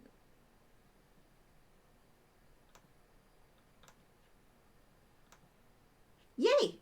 That was easier than I thought it was going to be. Let's see. This is a fish is extremely pretty by lighting or lights. Thank you. He's a pretty fish. He's a really cute fish too. Bettas have more personality than I expected them to have. I've never had one before. So yeah, he's been fun. And then Kyle, one of our moderators today, has to deal with me constantly going, is this normal? Does this look okay to you? Is this normal? Because I'm paranoid about everything. Oh, I need a larger brush than I have out. Let me find one of those.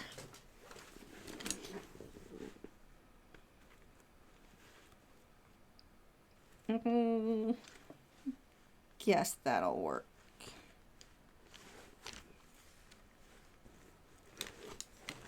Pull a couple of options out here. Fairy Girl said it's getting 4:30 a.m. again. Oh, that is late. So I have to go, but thank you so much for sharing your knowledge and opinions. Thanks for joining. Sleep well. Your schedule is as odd as mine is, it looks like. Okay, so I'm going to use a fair amount of liquid for this. And this is the same thing. I'm just blocking in my lights and darks just so I'm not fighting against the white when I start painting this tomorrow. Okay. So I'm going to start with the lights so I can just keep using the same brush. And none of this has to be perfect to the reference photo. And for those of you on Patreon, I will provide this photo for you. This video will be up on Patreon on, what day is that going to be? Probably next Tuesday or Wednesday. And then it'll be on YouTube a few weeks after that.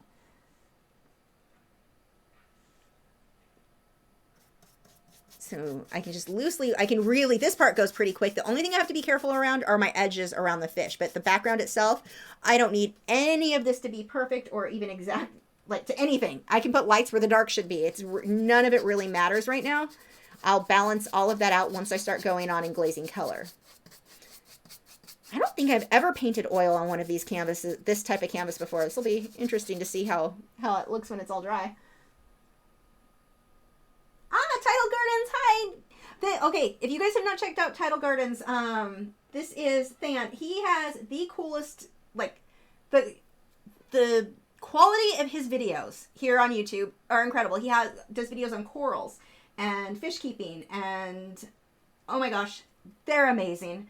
And hopefully may have something where he can provide some really cool reference photos for you guys. We've got a collaboration coming up. I get to paint, and you guys have been asking me to paint a cat for a while. Well, I found some really good models for that. I think I'm going to go in colored pencil with the cat. I don't know. I haven't decided if it'll be that or acrylics. Decisions are hard. But you should definitely check out that channel. Like, his videos are much more professional than mine.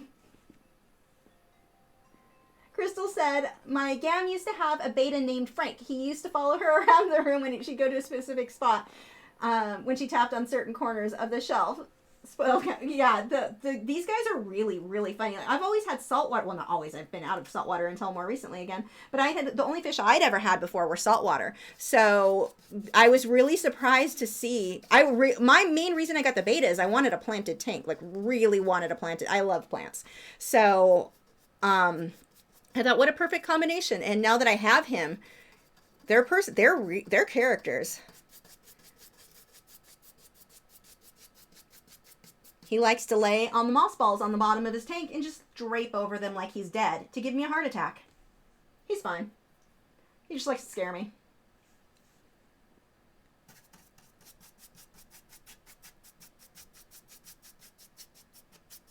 But yeah, these guys will actually lay down, which is funny. Like, not all the time, but he'll, yeah, lay on leaves, lay on things. Oh, good. Title Gardens here is working on reference photos for the corals, which is amazing. Like, the quality of those photos, the details. If you're a colored pencil artist especially, I think colored pencil artists are going to be most excited when they see, I mean, you can go to his Instagram now and see a lot of these photos, but when you see the details and the bright colors, I cannot wait to draw some of those corals with colored pencil especially. And they'll work for any medium, but I'm really excited about them for pencils.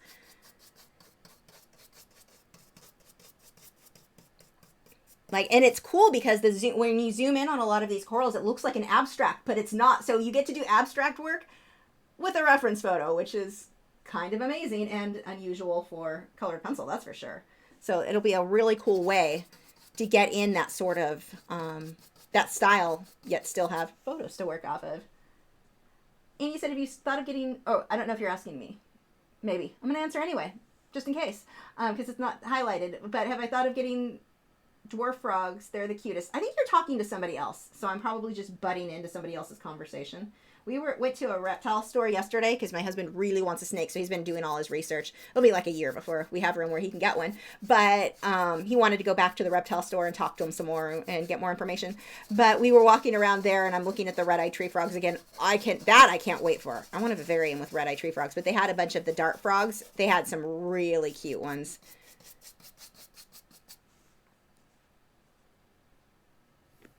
Christine said, please don't keep bettas in tiny cups. That's no life at all. And oh, so true. They do really well. I mean, actually, if you want to get good information on bettas, go to Simply Betta. I met her at Aquashella too. Go over to, just look up Simply Betta here on YouTube and there's some really good information on taking proper care. She knows way more than me. I'm not going to start giving advice because, I'm new, but yeah, that's a good channel to check out for bettas. So as I do this underpainting, right now everything is a bit darker than what I'm going to want it in the end. Or I'm sorry, a bit lighter. But it's so much easier to go back and darken things up than it is to go too dark and have to lighten it up later. You see, I'm just scribbling. I don't need to be, this is all going to get smoothed out with my mop brush, so I don't need to be careful with anything right now.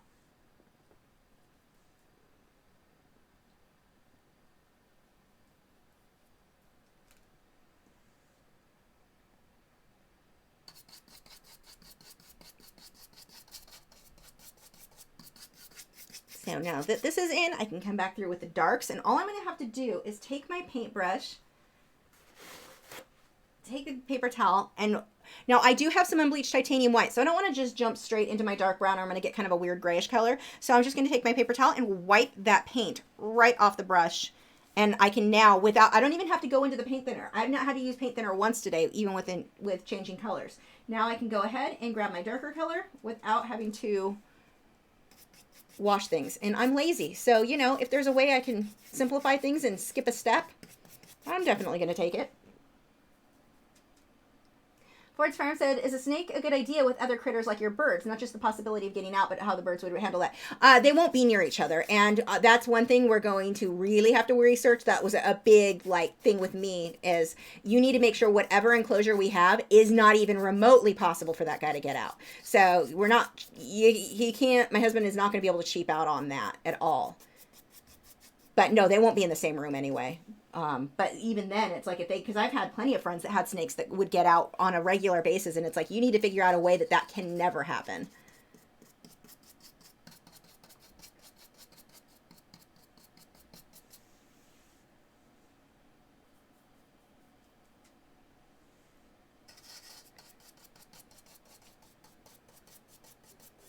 So see how these colors I don't have a ton of paint on my brush, but I can blend softly just with what's there.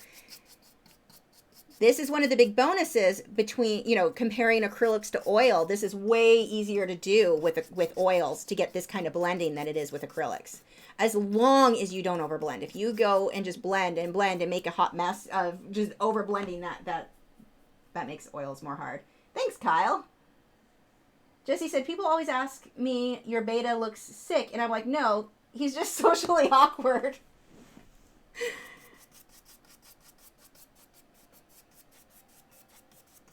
I'm paranoid. I think I'm always worried about my fish getting sick. That's actually how I met Kyle. He works at the local fish store that one of our moderators tonight that I go to way too often, and he had to deal with my nonstop questions. Is this normal? Is this okay? I think my clownfish has something fuzzy on her. He said that she just had a case of hypochondria, but whatever. They still treated her for me anyway.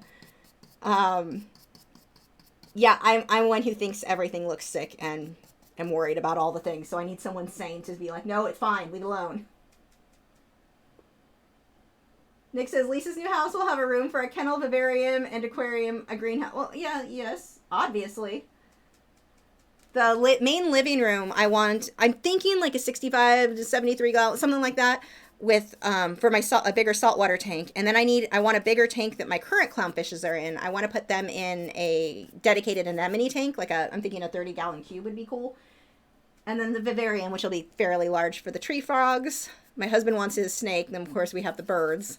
Yeah, there will be a lot. And I really like my plants, so definitely need a greenhouse someday. I don't know if the greenhouse will be on this house. Someday I want to have a custom house built. And then I was thinking about that today. I have to have a greenhouse for my orchids. Right now, they just live in the house with me. There are orchids in every single window.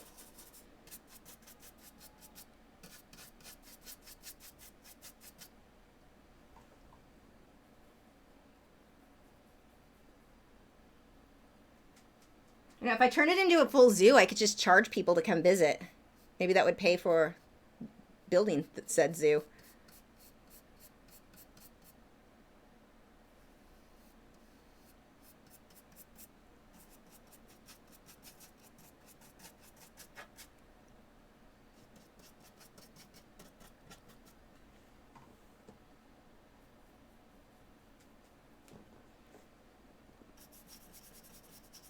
Almost have paint on everything on the canvas. We are getting there.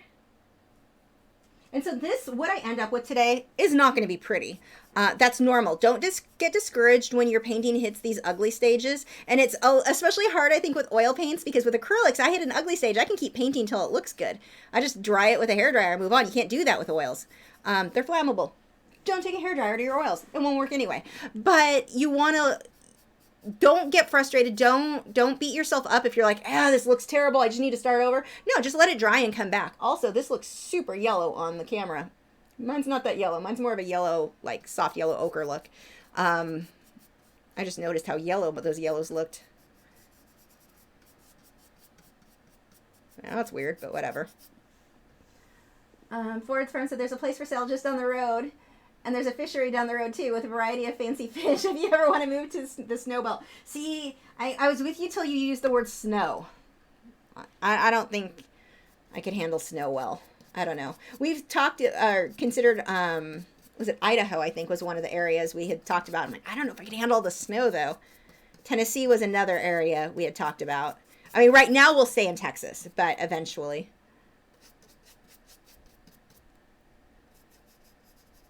I'm just going to blend that tail out into the background there. Just smudge that together.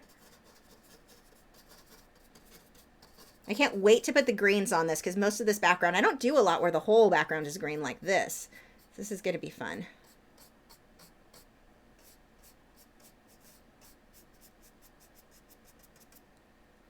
And all of this is tail. It looks like background, but once I get the colors in, you'll be able to tell. Crystal said, Lachri Fine Art Museum, Aquarium, and Zoo. Yes. I like it. Has a nice ring to it, don't you think? So I'm just going to soften some of this out just a bit.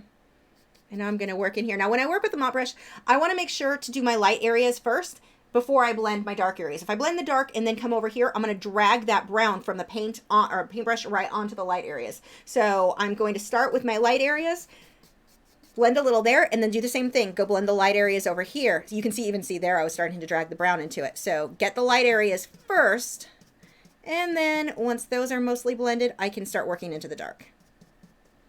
And I'm just doing little half circles here. Now, when I use the mop brush with acrylics, I barely add any pressure. When I work with oils, I let the brush touch a lot more. And this is one of the reasons that I want, like this brush versus the ones that I use for acrylics are just a bit too soft. So for oils, they don't work as well. These ones are a bit, the Royal Soft Grip have a bit more stiffness to the bristles, and it works really well for the oils because I do need a little bit more pressure. Now, if you start to get, like right here, I'm starting to get streaks that I don't want. So one of two things needs to happen. Either I need to switch to a clean, dry brush, or I can take my paper towel, and if I can get enough of the paint off onto the paper towel, I may be able to keep using this one. But if this one picked up too much liquid or just too much paint altogether and I'm creating streaks, that lets me know to switch. And this is one of the reasons that I recommend having several mop brushes. I mean, I've probably got 20 under my easel right now, because I can't just rinse it and then go back. It's not going to dry for a day or two. So, or this brush won't once I've cleaned it. So having multiples of this type is really important. Any other brush,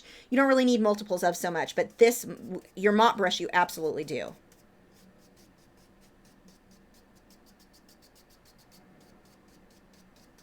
Thanks, Amanda.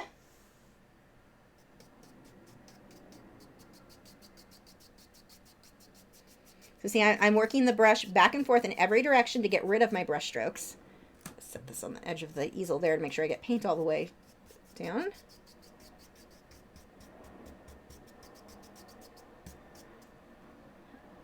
Shedding a bit.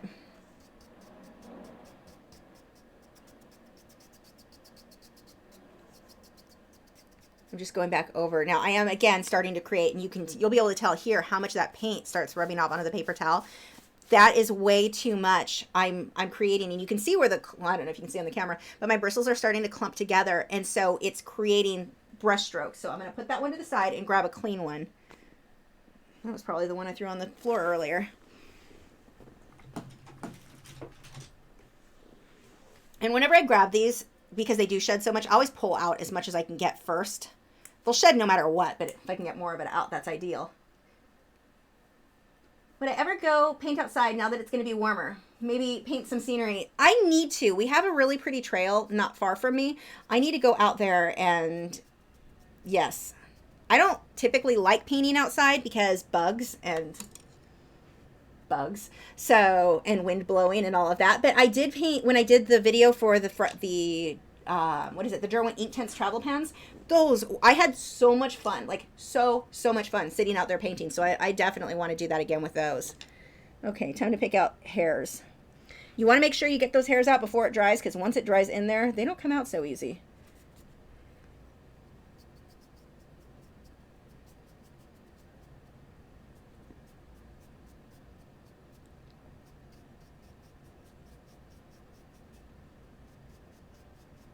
So I'm letting the tail just blend right into the background, since that's all going to be out of focus. And another hair. Let me see if I can adjust the color on this so it looks a little bit more like what I'm actually doing right now. It is so yellow.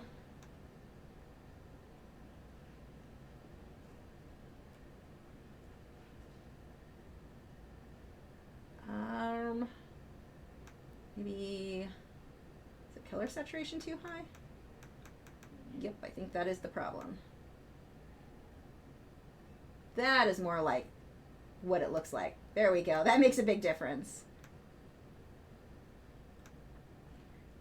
Ford's Farm. So you said did you get the new Derwent Inktense travel pans with the other colors they have been teasing of? No, I have not.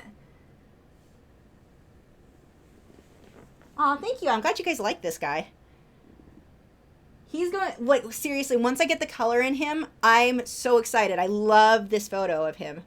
This is going to look really cool. Okay, so what I want to work on now, there are a few areas in here where I've got the white of the canvas showing through, so I need to just fill that sort of thing out. I'm not going to do a lot of detail. I can readjust some of the values in the tail, but that's about it until this dries, and then I can come back tomorrow and do more.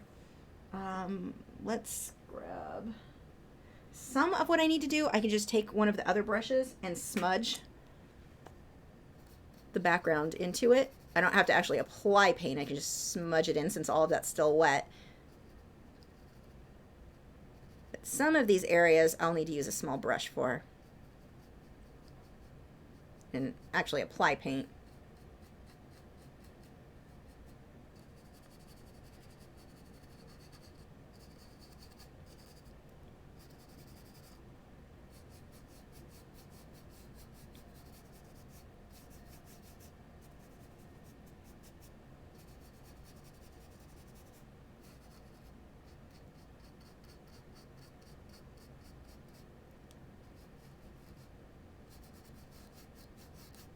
Okay, that smudges most of those out. Now, there are a couple of areas where I've got the graphite showing through. If I need to really get rid of that, I can just work my pencil or my paintbrush over it, and it'll pretty much erase it. It'll get rid of that altogether. If the graphite lines are showing in an area that I don't think I'll be able to fix later, this is the stage I want to make sure they're gone on. That line you can't see, because once this layer dries, I can't smudge it out. I can smudge it out now because it's all still wet. And that's regular graphite with oil painting is fine. Do not recommend it for acrylics, because it dries. You're not going to smudge all of that out with acrylics. You're going to see the pencil line show through. But here, I can just smudge while it's still wet and get rid of it. It basically erases that. Now, some people will use different fixatives to make sure that they don't lose their pencil lines. I don't want to see pencil lines. I'm trying to get them moist, so I don't use a fixative in between that. But other areas where I've got a harsh line, like under his face, I'm good with that staying there because I've got to put a deep shadow anyway. I don't need to blend out that graphite line, but it was lines like this that need to stay really soft later on. I need to make sure those are gone before I let this layer dry. Once it dries, you can cover it with paint, but you're not going to be able to smudge it out like you can now, if that makes sense. Let's see. Crystal said, didn't they find crickets in Van Gogh's paintings a few years ago? I don't know. I have no idea. Ursu said, maybe you can watercolor paint Lachri trees, lending an elegance to absolute design. I do like watercolor. I actually want to do some watercolor trees because they are really interesting. The way that you can get the brushstroke, like watercolor trees are pretty. Amanda said, the color on the canvas looks gold to me, or gold tones. Yeah, it has a very, what you're seeing now is much more like what I'm seeing. Before it was really, really yellow, so it is toned down quite a bit. Okay, back to the little details. So I'm going to switch over to a liner brush. And I've got to do the same thing I did earlier. This liner brush has dark brown on it. I don't want it to be that dark. So I'm just going to pinch that paint off onto a paper towel, clean the brush off as much as I can. And now I can go with one of my lighter colors. I'll just go with the light raw umber. Oh, I'm glad, Amy. Carlene said, can you create a list of main colors and brand of acrylics you typically use?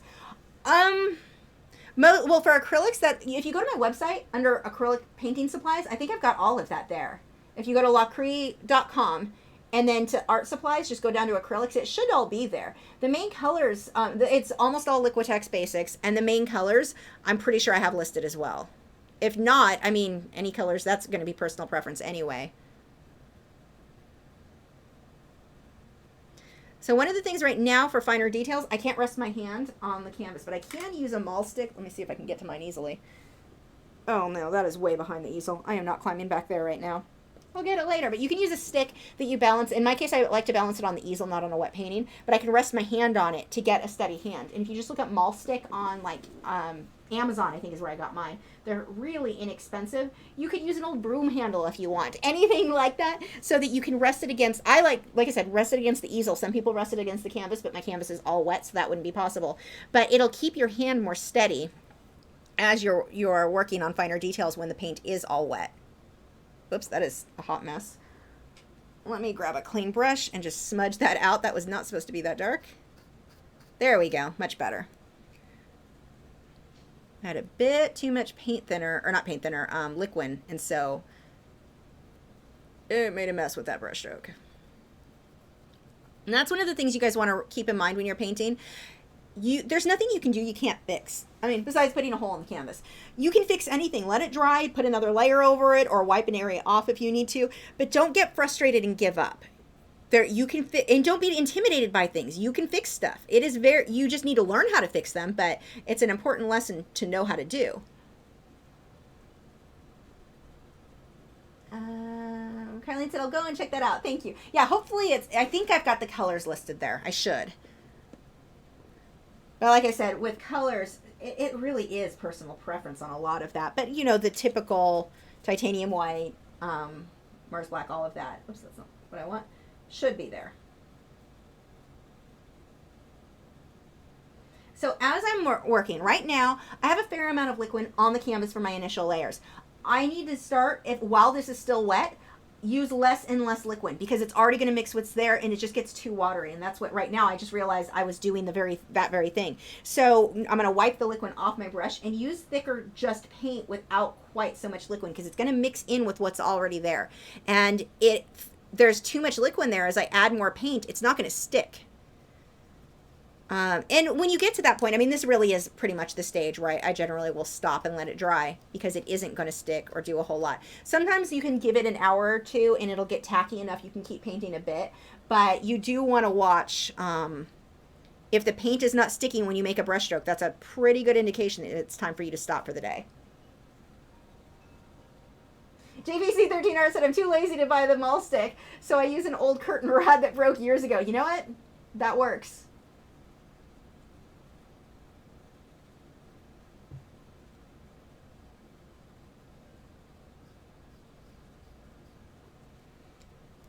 So I've added that. I'm just going to smudge that away so that I define that line of his back right there.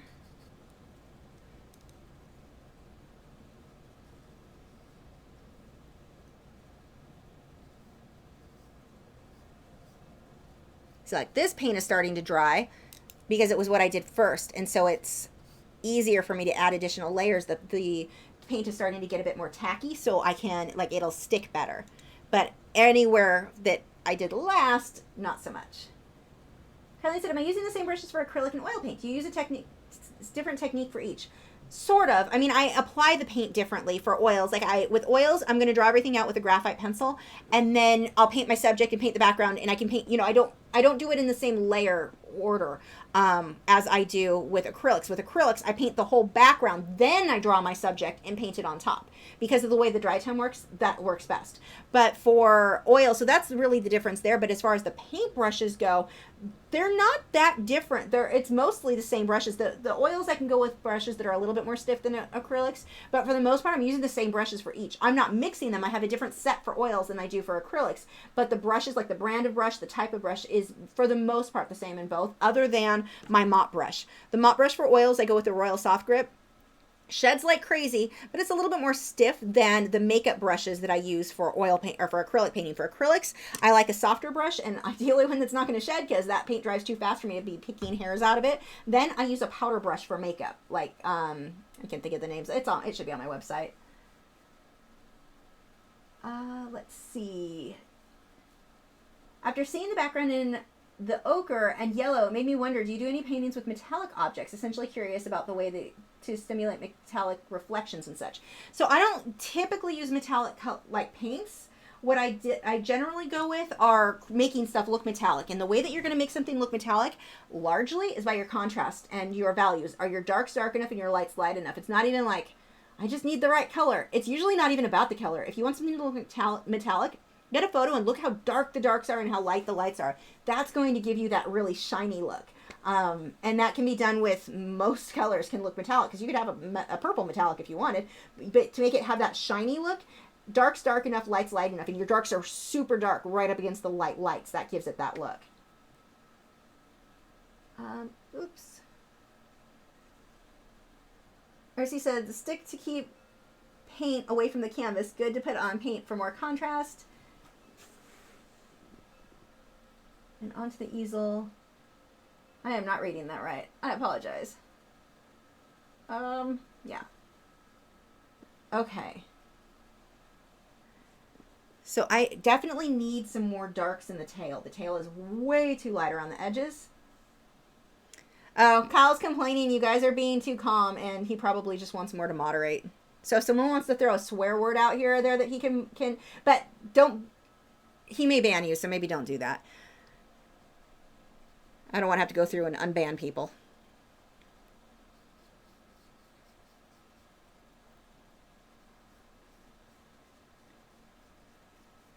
You could give him a hard time, though, just so he has something to do. Christine said, I've never tried scary oils. Is the same Frederick's canvas for acrylic? Yeah, I pretty much use the same ones. And even this is one, this one I've never used for oils before, but so far I like it. But yeah, the Frederick's Blue Label is always a go-to for me. The only time it's going to be different is if I decide that I want to go with a Frederick's, like the oil primed Belgian linen. It's oil primed, so I can't use that for acrylics, and the paint glides beautifully on those. So sometimes I will go, like, that's the only canvas that would be different for me, and that's just because of how it's primed.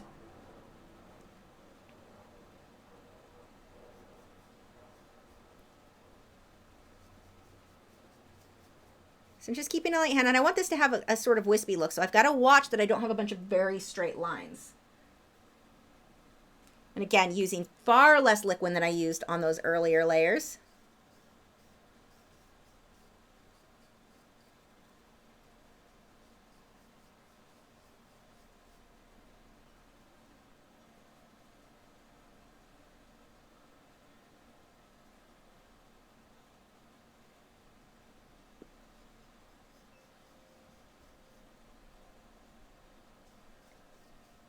And even here, if like right there, starting to blend a lot, so I can't get a harsher line, just stop. If you can't get it to blend and it's starting to get muddy and you're not getting the definition you want, don't keep trying. Stop and let it dry. Wait till the next day. Don't try to force it. It's going to keep blending. That's the thing with oils. Let it dry when you start having those problems. I think definitely one of the biggest problems people have with oils is just blending and blending and not letting things dry where they need to. Like even here, see how it just a quick one brush stroke, 1 or 2 brush strokes, and then stop.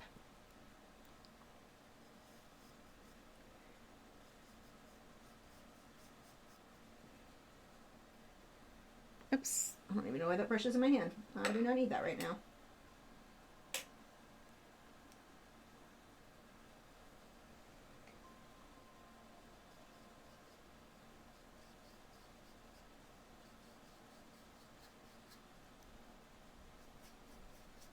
I seriously cannot wait to add the first layer of color tomorrow. Sometimes I will do 2 layers of the underpainting if I'm doing a ton of detail, but the majority of this guy is very, very soft and out of focus, so I don't think I'll need to. I can go straight onto the color tomorrow.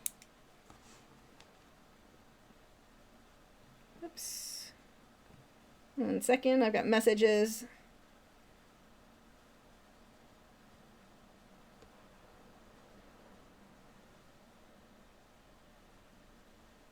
Ugh, I hate this stuff. And this person, I probably should just send into Amazon. I got an email from someone. Hello, nice to meet you. Do you interested in Amazon review? If you're interested in it, I will send you some products to you. We have many products of good quality, and our aim is to better serve customers. That's that's a violation of Amazon's terms of service. I should tell them yes so I can get it. And because I don't know, as an Amazon customer, it drives me crazy to read reviews where somebody was paid. Now I don't. If you know that they're paid, that's fine. But they're not supposed to be doing that on Amazon. That was like a big thing with Amazon, banned that practice years ago. And people are still trying to get around it. Vendors are. And it drives me crazy. I like rules. Follow the rules.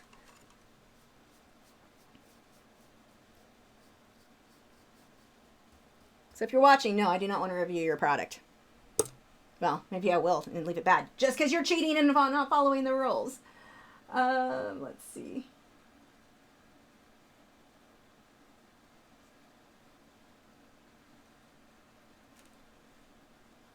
I get asked to do a lot of review, or, you know, companies, it's usually crap stuff. It's not generally good stuff, but I get asked, people will send me products all the time if I'd let them to review. And most of it I won't do because it's absolutely terrible stuff. And I refuse to, well, one, I don't want to waste my time on it if I know that it's not a quality product, but yeah, no, I am not going to review stuff. Like if it's not something I would buy for myself, I won't review it. I'm not interested in that. Okay, Kyle said, this company sounds super legit. Oh, I guarantee you they'd send it to me. It would just be crap. It would be a crap product because that's what usually those companies that do that sort of thing are. They didn't even say what it was, so it's probably just a bunch of generic random stuff. Yeah, I get a lot of those emails. So if I review a product, you guys know it's probably something I was super interested in because I don't normally do them. Let's see. Is it ever hard for you to sell your originals? When I make my close friends and family paintings, like for their birthday, I always find it so hard to give it away. I mean, you go into it knowing you're going to be selling it, it's easier. If I do something as a gift, it's super easy for me to give it away. Like, because I knew from the beginning, when it's something like this one, I'd probably have a little bit of a hard time selling because I like them. And it wasn't something that I'm painting for somebody, but it does get easier with time. I especially had a hard time with that way early on when I'd start painting. And one of the things that I would do is I would overprice something that I should have been selling for like $70. I'm like, it's $500,000. Okay, maybe not that exact amount, but I would overcharge for things that just weren't of that value at the time. But I was too emotionally attached to them. So I definitely went through that, especially early on. Now, not so much. I mean, I've got so many paintings.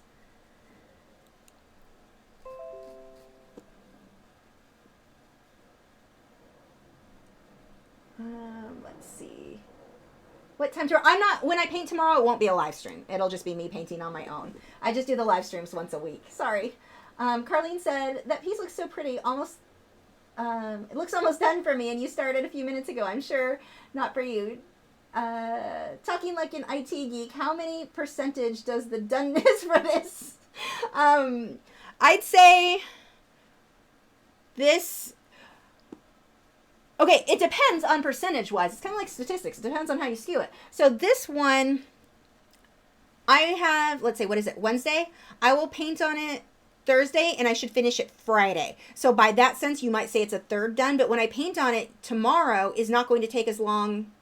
No, wait. Yeah, tomorrow I won't spend as much time as it on, gosh, I can't talk, as I did on it tonight. So by that aspect, not as much, but it's 3 days total I'll put into this one. Tonight being the longest of the bunch. So maybe I'd say this is 40% done. Let's see. No, Christine, sorry, this will not be live tomorrow. Blue Tea Art said, how do you keep calm and try not to hurry and finish the piece? Is there something I'm missing? Possibly wine. Wine might help you. That some people do best if they have like just a drink of something to calm them down. Not saying everyone should run out and drink it, but you know, some people do better that way. For me, I generally will give myself a time frame. Like I'm going to paint tonight from 8 till midnight. And I don't know, it helps you not to rush that way. Plus, I give myself, like, well, okay, I've been painting long enough. I know how much I can expect to get done tonight. But for this one, I knew I wanted the entire background done in one night. But I don't have to worry about details because, like I said, I've painted with oils. I've done these enough that I know I'm not going to get to that stage tonight. So I think a lot of it is just experience. But giving yourself a time frame. I'm going to spend 4 hours tonight on this. So I'm not going to rush it in the first 30 minutes. I know I've got 4 hours to paint, and this is how much I plan to accomplish. That works for me. I don't know if that's going to be everybody's mindset, but it helps me. I also listen to audiobooks normally when I paint and draw. That slows me down a lot. Or it helps me not to feel like I'm rushing because I kind of lose myself in the book and I'm not sitting here going, oh, I wish I had more done. Why is this taking so long? Because I'm paying more attention, I guess, to the book and just going through the motions on the painting itself. If the stick to aid technique touches the painting, you get more contrast. Yeah, I guess technically you would. It wouldn't be my end goal, but you could. Alma said, do you recommend drying linseed oil? Drying linseed? I don't know what drying linseed oil is. I don't like linseed oil. Maybe trying linseed oil? Linseed oil is what I started with when I first started oil painting. It just takes too long to dry. It's just not my preference. The liquid, it's non-yellowing, which linseed oil can be. It doesn't yellow and it just dries faster. So for me, because I want to go into my next layer right away, it's better. I love fish. Me too. I like it painty. Thank you. Let's just do a little bit more to finish this guy up. Or for tonight anyway. So let's see with the fins where I need to start darkening things up.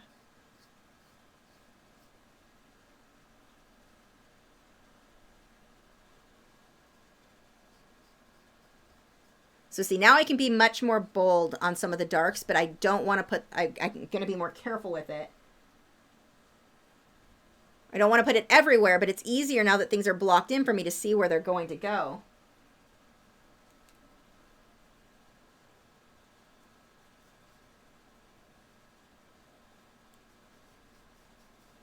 Again, if you're doing things like this, where you're painting these neutral tones for your underpainting, make that reference photo black and white before you get started. It's going to be so much easier.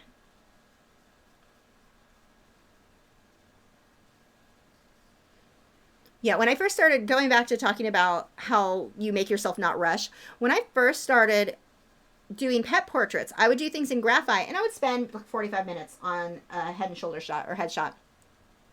But my work never looked as realistic. I mean, it looked like the breed. It was fine, but it wasn't what I wanted it to look like. I wanted it to be realistic, and I was expecting that to happen in less than an eighth of the amount of time that it takes to make something like that look realistic. So when I decided, you know what, I want my work to look more like a black and white photograph when I work in graphite like that. So I made myself spend, I'm like, let's see what happens if I spend 8 hours instead of 45 minutes. Full straight time at 8 hours. Night and day difference. So giving yourself like that time of, this is how long I'm spending on this, that may be the thing that makes you not rush through things. Like, I am spending 8 hours no matter what, whether I think it's done or not. I'm going to keep working on it because I've decided 8 hours. And that really, really helped me.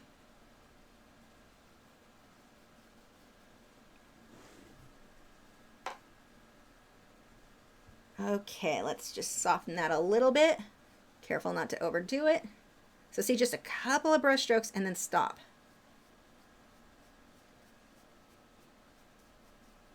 A little bit more around the edges because that does need to be really soft there.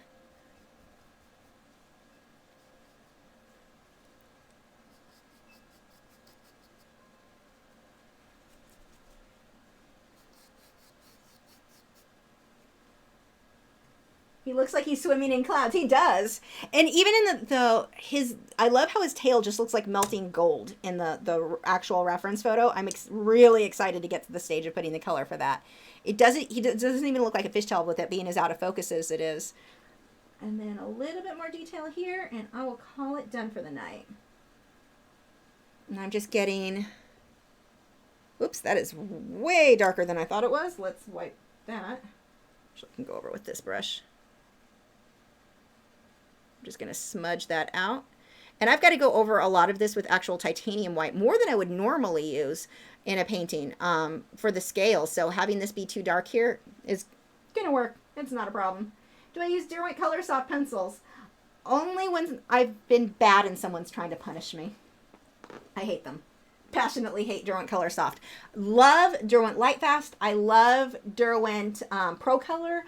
I love their Inktense. I love their watercolor pencils. I hate the Color Soft doesn't work for my techniques, I guess I should say. It's not really good if you're going for something that's super realistic. They're good for quick sketches. Amazing for quick sketches because the way the color lays down, but like the way they blend, the way they layer, definitely not a pencil that I like very much. But the funny thing is, I did a review. You can see my experience with them on, if you look up Lachri and Derwent Color Soft. I did a review with them, and Derwent contacted me, and they're like, we're sorry you didn't like it. Do you want to try some of these products? We saw you were interested in Inktense, so they sent me the Inktense, and now I'm on the cover of the Inktense 10. Derwent, that company is amazing. Their customer service, the wanting to make sure that artists are happy, taking our advice. But for me, it's not that, like, I'm going to say Color Soft is the worst brand or anything like that. They don't work for my techniques. They don't work well for realism. And somebody's going to come and go, oh, I use them for realism. Yeah, I looked up work in 100% Color Soft. It's not what I want my work to look like. So before someone comes and tells me off, and it won't be on the live stream. Someone will watch this, the replay, and hear that and get mad at me for it. But I work in it, and it's amazing. Well, I've looked at, whenever somebody says that, and I've looked at it, it wasn't what, I'm not saying it's not amazing. I'm saying that is not what I want my work to look like. Color Soft cannot do what I want it to do unless I work so large I don't need to blend, where it's just basically a paint by number. So not my preference. They're great for quick sketches, though, because you can lay down a lot of color very quick. So, like, my friend does clothing design. Oh, they're perfect for him in a sketchbook. He can get that color down quick. He's not trying to blend and make things look realistic. So, like I said, for me, they just aren't a fit for how I work. Yeah,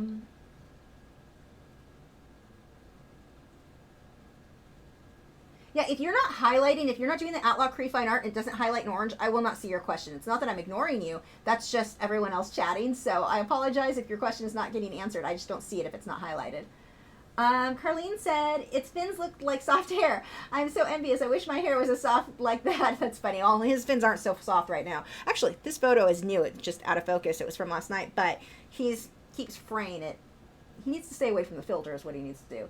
Let's see. Kyle said, how many layers do you typically use? It depends on the medium. For this guy, I'm going to do 3. Normally on an oil painting, I'd probably go 5 or 6. But for this guy, it's simple and just kind of an out of focus thing that I probably will only need 3. Amanda said, thank you for all your videos. Motivation for me. I'm glad to hear that. Yeah, Blue Tea Art said, I worked in Color Soft and it did not layer. There you go. Yeah, that's pretty much what my experience was. I was surprised how it didn't blend. It just didn't do what I need a colored pencil to do. But it's not like something where I'd say no one should ever use it. It depends on what you're using it for.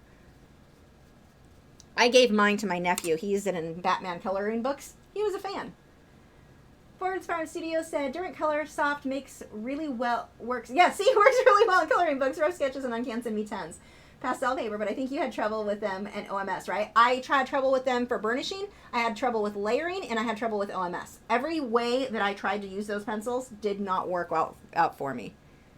And it was funny because one of the Smart Art boxes a while back sent in one of the things that month was Derwent Color Soft, and it was like, no. And the best part was it was Color Soft, and the theme for that month was hyperrealism. Yeah, you're not doing hyperrealism in Color Soft. That's probably not going to happen. I mean, you may have an artist here and there who can do it if they do it really large, and it's almost a paint by number at that point, like just put the right color in the right place. But as far as layering and blending with that stuff, oh my gosh, no.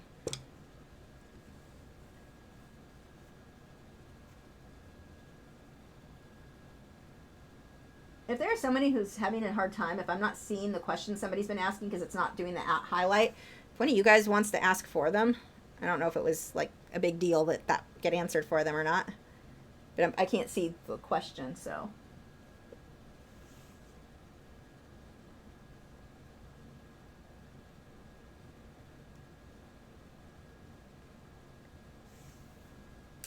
Almost done with this guy.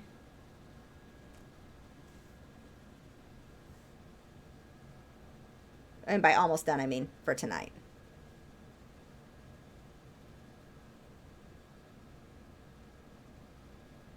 And I love painting like this too, because the next day painting, it like all the hard stuff's done. I already know where everything goes. So then tomorrow when I paint, tomorrow's work is going to be much, much easier.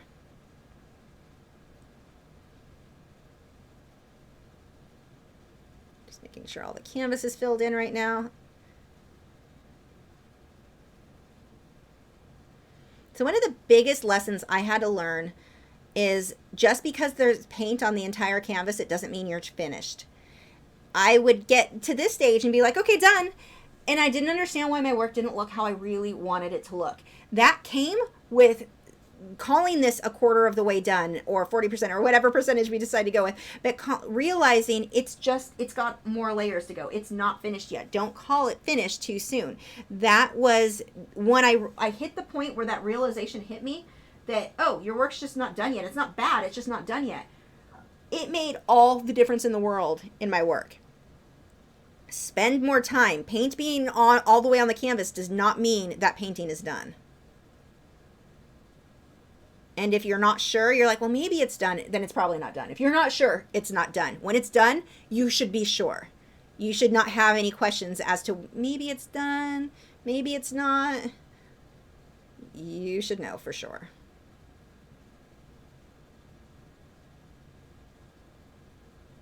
Okay, that is as far as he's going to get tonight. Actually, one thing, oh no, that's, could be toned down here just a bit. Ooh, too much. Almost done. 1 second. Then I'll answer a couple questions and we'll wrap up. I'm really glad we got through tonight's live stream and that the storms were not as bad as they warned. It looks like with my area, they may come still later, but I think we'll be good. Like, I have my battery operated air pump out for my fish tank. Like, everything's ready to go in case we lose power, because they were like predicting it to be so crazy. Guess not. Okay. Let's see. Ursi said, I like the look of this painting. Super. Thank you. Forward's Farm Studio said, whoops, I used the Derwent drawing on pencils on Canson Inktense pastel paper, not Color Soft. Oh, Derwent drawing on pastel. I like Derwent drawing on everything. I use the Derwent drawing on I've used it on the Inktense. I've used it on even the pastel mat recently. Like, I love those pencils. The Derwent drawing they blend better than like any other pencil. They're just so, there's a lot of wax in them, and so they're just amazing. Love those pencils. Christine said, found the Patreon link. I'm back. I was missing my postcards. Oh no. Anyway, excited to see those beautiful cards each month and all the videos to catch up on. Yeah, I definitely need to make sure we're caught up with you. I've got to do, I think I'm 2 months behind right now on Patreon. 1 month. I don't know. I've got Patreon cards to do and order, so I'll be doing that soon. I'm going to order the lion with coral on his head. That'll be one of the next ones coming up. Let's see. Blue Tier said they also did not sharpen in a regular sharpener. Yeah, the Color Soft are a bit thick. Well, Derwent drawing are thick too. So even when I use those, I have to find the right sharpener to get those to work right. Joseph said, how many layers do you typically use from Leah Allen? It depends on the medium, but for oil painting, like I was saying earlier, that will you normally I'd say 5 to 6 minimum. For this guy, probably 3, maybe 4. I'm hoping 3 because I really need him done on Friday so I can do the voiceover on Saturday. But that hopefully he'll be done Friday night. I think he will be because this one's pretty simple. But normally I would say 5 to 6 layers with oil paint. Let's see.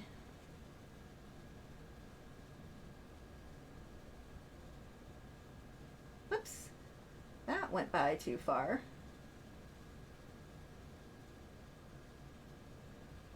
Where did it go? Birdsong said, love the soft look of this painting. It's lovely. Thank you. Ursi said, thanks for the wonderful time. Thank you for joining. Cal said he looks like a Jesus fish coming out of the clouds to save all the other fish. Is that how that works? Amanda said, how do you blend your pencils? Normally with odorless mineral spirits, it depends. Either odorless mineral spirits or if I'm using powder blender on sanded paper. I have videos on all of those. If you go and just look up Lachri blend colored pencils, you're going to have a list of videos that like actually show you. I can explain it to you, but it's easier to show you. I don't have my pencils out. But normally you use odorless mineral spirits with a tack bristled brush and just smudge out my pencils. Or if I'm working on sanded paper, then I typically will use powder blender from brushandpencil.com. Those are my 2 favorite ways to blend.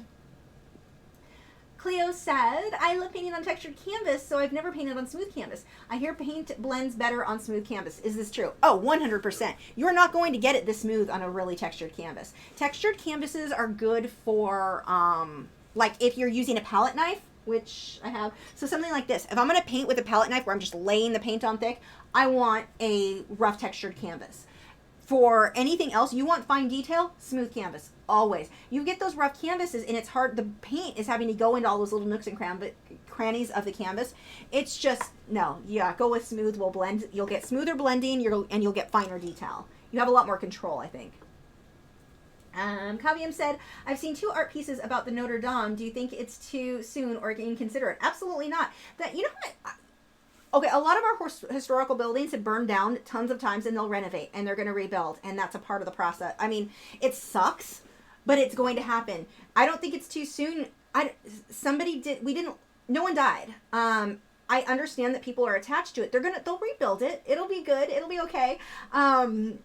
Yes, I would absolutely prefer it not to have happened, but no, I think for me, I think when I paint something, it's a sign of respect. It's not a sign of me trying to get attention for that thing, or I don't know. It's something that I like. If I paint Game of Thrones, I freaking love Game of Thrones. That's why I'm painting their characters, or a fish. I don't know. I don't think it's too soon at all. I think it's respect. It just shows your love of the building and the respect and all of that. But I also am not devastated. It sucks that it happened, but I also have faith that I'm pretty confident they're going to rebuild that and it'll be beautiful still. And I know that building has had so many renovations over the years. I don't think people realize how many renovations go into buildings that old.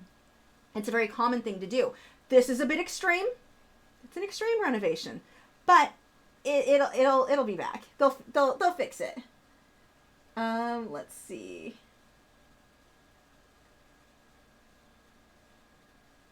Art by MB said, I can't wait to see the color. Looks good so far. Thank you. I can't wait either.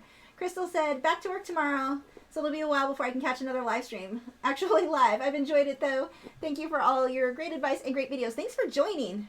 Hope you have fun at work. I hope you have a job you like. So maybe it'll be fun going back to work. Have I tried acrylic on paper like arches? No, I don't like acrylic on paper. Not my preference. I've seen great work done on it, but the way that it soaks in doesn't work for how I glaze. I would have to gesso the paper in order to make that work, and even then, I would just rather work on canvas. So have I tried it? Yes. Do I like it? No. Christine said, have I ever used cold wax and oil paint with a palette knife? Cold wax and oil paint? No. I mean, I painted with oil paint, but I don't know what cold wax. So we're going to go with no. Gloria said, thank you, really enjoyed.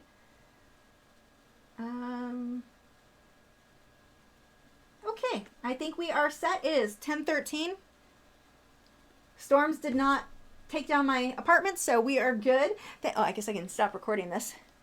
But thank you guys for joining. I think I had, what was next week supposed to be? I don't remember, it was acrylic. I had a plan. I don't remember the plan now. This is why you have to write things down. I don't remember things. I'll see you guys next week. And again, make sure to check out our moderators channels. They are linked below in the video description.